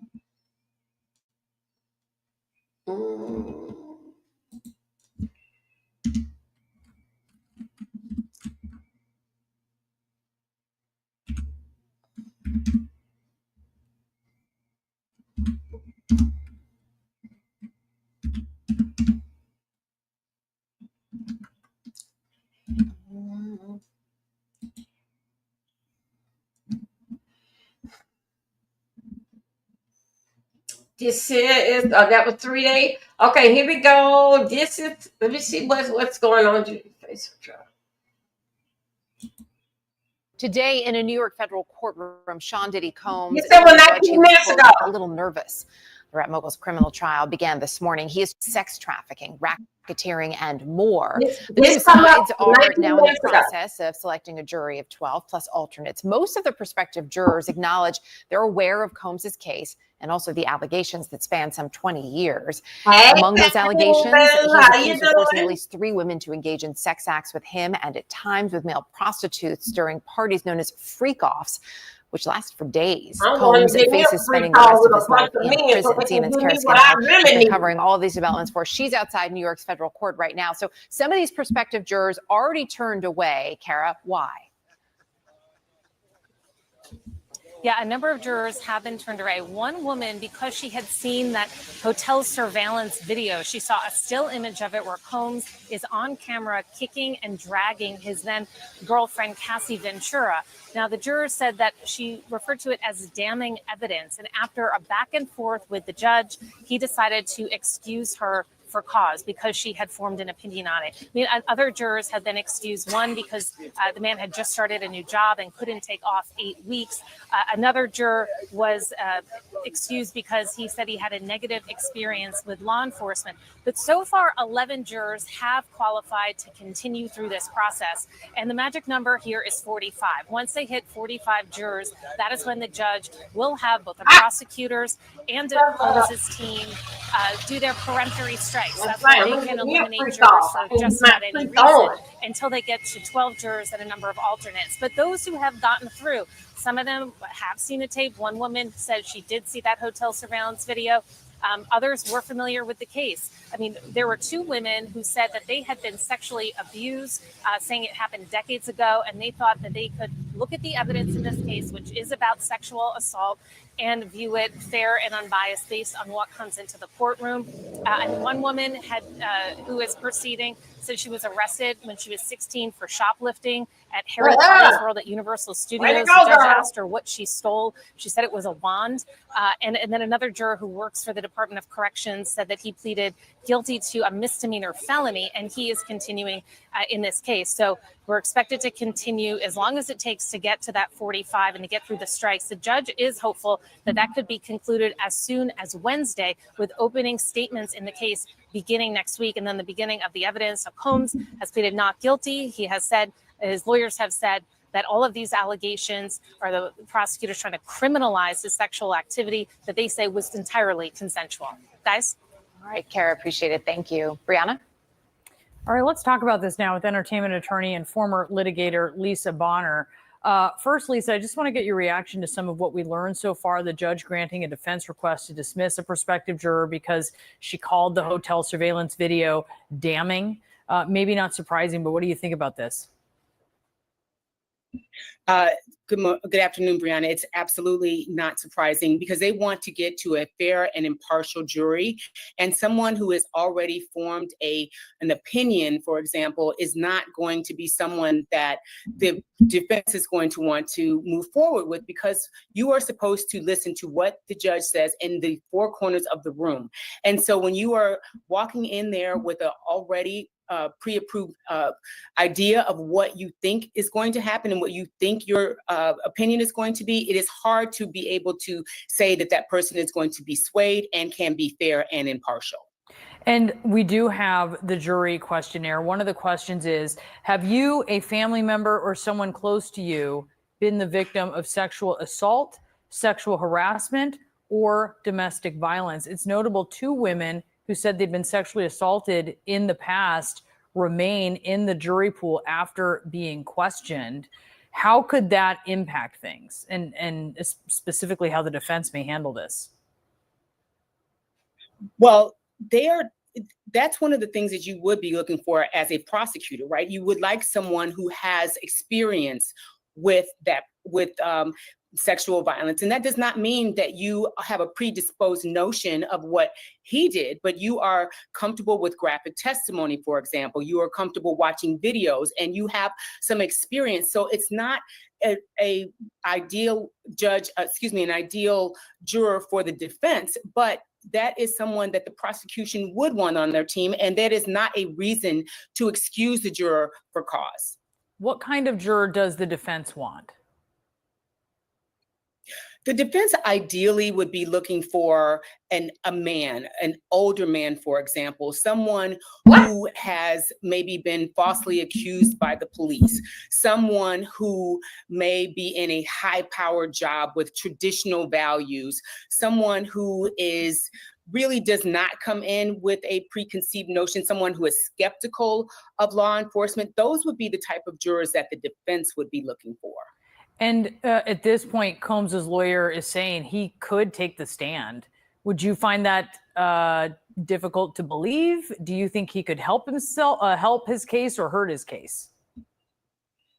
Well, that's one of the things that a defense lawyer always says. If you look across any of these prior cases, my client is really considering taking the stand. He really wants to tell his side of the story. And I'm willing to bet that he is not going to take the stand. That would be the absolute worst thing that he can do, because that offers I don't think he should take the stand. Cross-examination. It offers up his prior. It offers up him to be caught in a lie, and really can talk to him about anything that he has ever done. So there is probably no way that Sean Diddy Combs will take the stand, although that is the very old trick in the book with the defense lawyer saying that he wants to tell his side of the story. I don't see that happening. Yeah, it would be extraordinary if it did. How tough is this case going to be for the defense? Big mistake. I'm sorry? How tough is this case going to be for the defense? It is an extreme uphill battle for the defense. If you look at the indictment, it is very tight. They have video evidence. They have 4 witnesses, one being Cassie Ventura, who was very detailed and explicit in her complaint. and you have a large digital footprint. You have Combs trying to contact people to try and get them to recant their stories or make sure that their testimony aligns with his.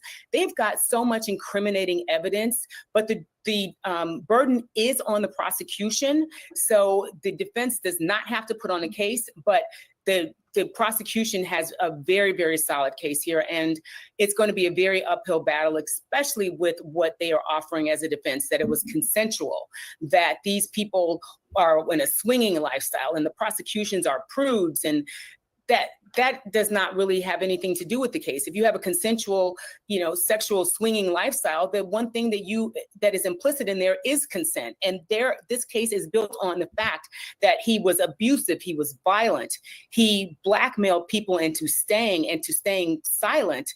So that really undermines the defense's testimony right there. So I don't really see that this case is going to be easy for the defense to disprove in any way through cross-examination or otherwise any kind of allegations that most of the allegations that the prosecution is putting forward. It's a very, very strong case. Yeah, we'll have to see what the defense is when it gets into the details of it. Lisa Bonner, thanks so much. Okay. Thank you for having me. Breaking news, we have the P. Diddy trial. Just learning the jury that is going to hear the sex crimes charges will not be finalized until Monday. Yeah, this is important because we thought we had a jury seated today, and now we find out we won't. So what happened here? Let's get to Phil Tate joining us live outside of the courtroom in Lower Manhattan with more. So what's the latest, Phil? Yeah, Pedro, Charlene, good morning. We have just learned just a short time ago as court is back in session that a final jury pick will not be happening today. Rather, this will be pushed to Monday. Court will begin early on Monday, around 8:30 in the morning, and that will be followed by opening statements. And we know that this was definitely a concern for the judge who had told both the prosecution and the defense that they were running simply out of time. Again, this has been the journey just to see 12 New Yorkers that will have to hear much of this case and look at Sean Diddy Combs and as a defendant and not as a media mogul. Now, you might be at home and wondering, how did we get to this point right now? Now, we're told one of the prospective jurors backed out, who we know was a lawyer who once interned in the Domestic Violence Bureau of the Brooklyn DA's office, who contacted the judge to say they had concerns about serving. Well, she was struck for this cause. Now, the judge struck a second potential juror who prosecutors say failed to disclose during jury selection that he had an open lawsuit against New York City. Now, the judge said that his failure to disclose it shows a lack of honesty. As this is all ongoing, the stakes are still high for Combs, pleading not guilty to the multiple charges he faces from racketeering conspiracy, sex trafficking, and transportation to engage in prostitution. He's rejected the plea that was offered, and if convicted, Combs could spend the rest of his life behind bars. But getting to this point has been challenging, and we're seeing this play out in the court even today, as prospective jurors in the selection process are having difficulty saying if they can truly be impartial, separating Diddy's high profile as a media mogul and watching this video on your screen of the 55-year-old assaulting his ex-girlfriend Cassie Ventura and other videos like it.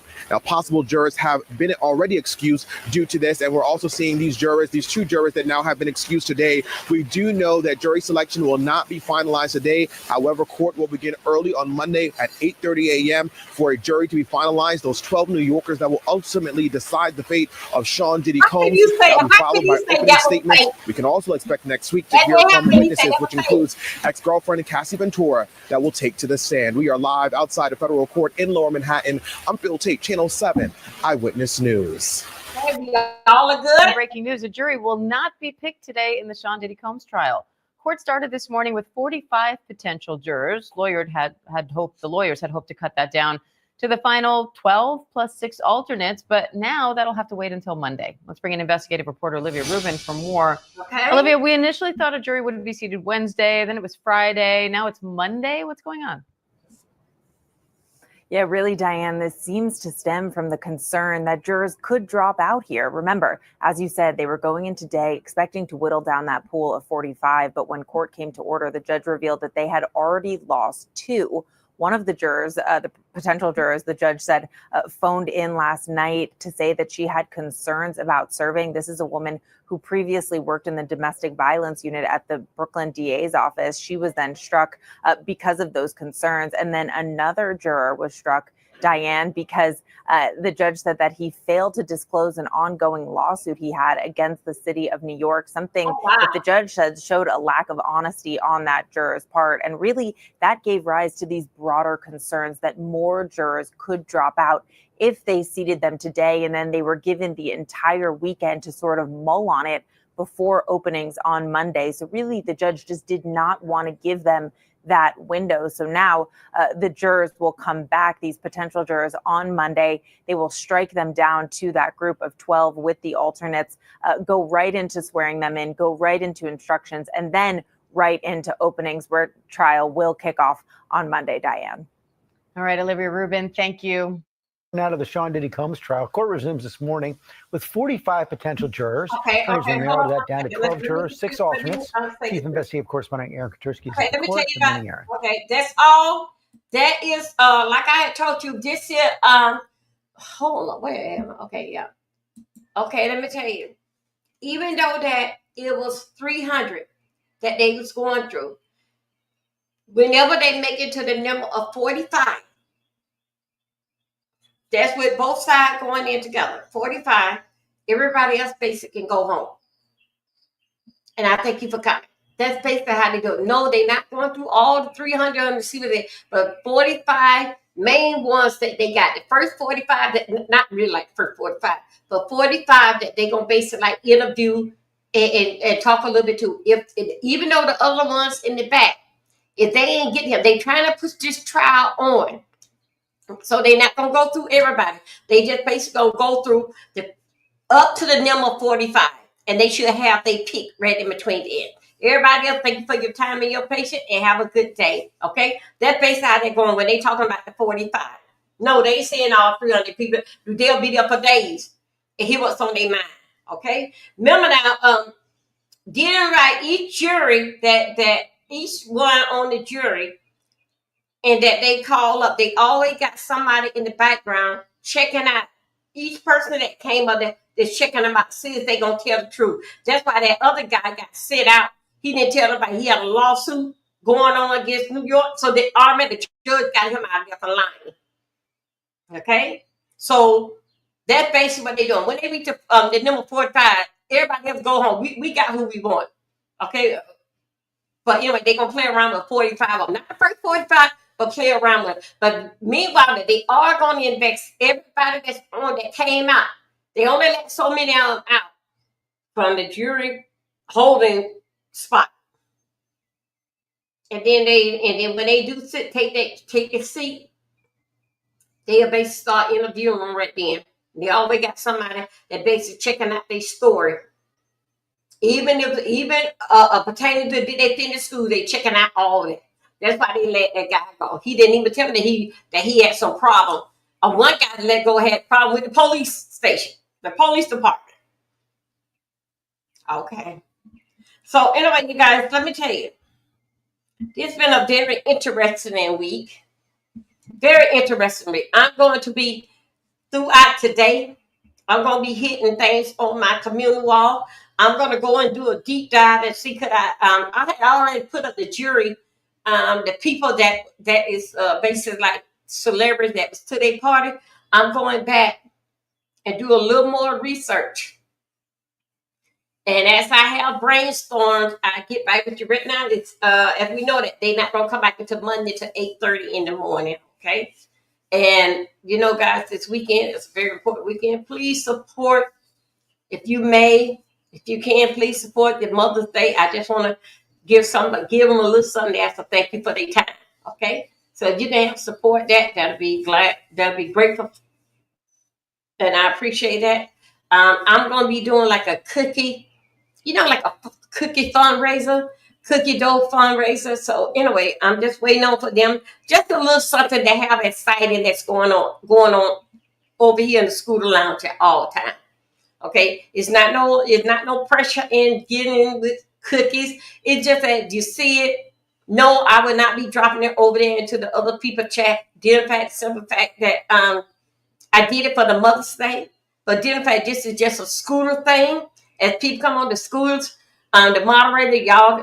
When I get it, I'm supposed to get it in 24 hours from yesterday. and you guys just drop it on in the chat at both channels. If you guys subscribe over there to where I need moderators at on TikTok and all the other things, if y'all subscribe over there, then y'all can take it over there and put it over there. Okay. Anyway, you guys, that's all that is 12:10 now. That's all that I got for you today. Is Fish Fry Friday. I'm in here doing my housework. Y'all, yeah. What is self-love be cooking? Yeah. It's always something around to do that. Even though I'm here, it's always something to do. So I'm doing my housework. I'm gonna start some music, short. And then I can take down the green screen, and then we're gonna basically like go over with these balloons and basically like give y'all the idea of what I'm gonna do. So we should be doing that at 1:00, 1:30. I'm basically right now doing my housework now. Then we're gonna start working on how we would like the balloons to go and look. Okay. So now you guys, yes, it is Fish Fry Friday. Yeah, we're gonna dance a little bit. Yeah, I'm gonna say if y'all hit me up all week, missing my nap time, I can miss it today. Anyway, you guys, I see y'all short in an hour. Let's make it at 1:30, and we can start off Fish Fry Friday. Remember now, if one channel goes off, it's gonna be off for a little bit. I'm gonna reload it and start it back over, okay? Because sometimes 2 go out or 3 go out. Because they only let me play it for 1 hour before they take one channel down. They're not taking it down. They just got it on hold. Then I'm gonna start back up the live, okay? So we can just juke joint, have a good time. Okay, you guys, I'll see y'all in an hour. Thank you. Okay. Later. Thank you. Twitter, you guys, I know you got like a lot of politics, so I get it. Y'all, come back, okay? Let's just relax our mind for a little bit. Okay, bye-bye. Thank you. Self-love, thank you.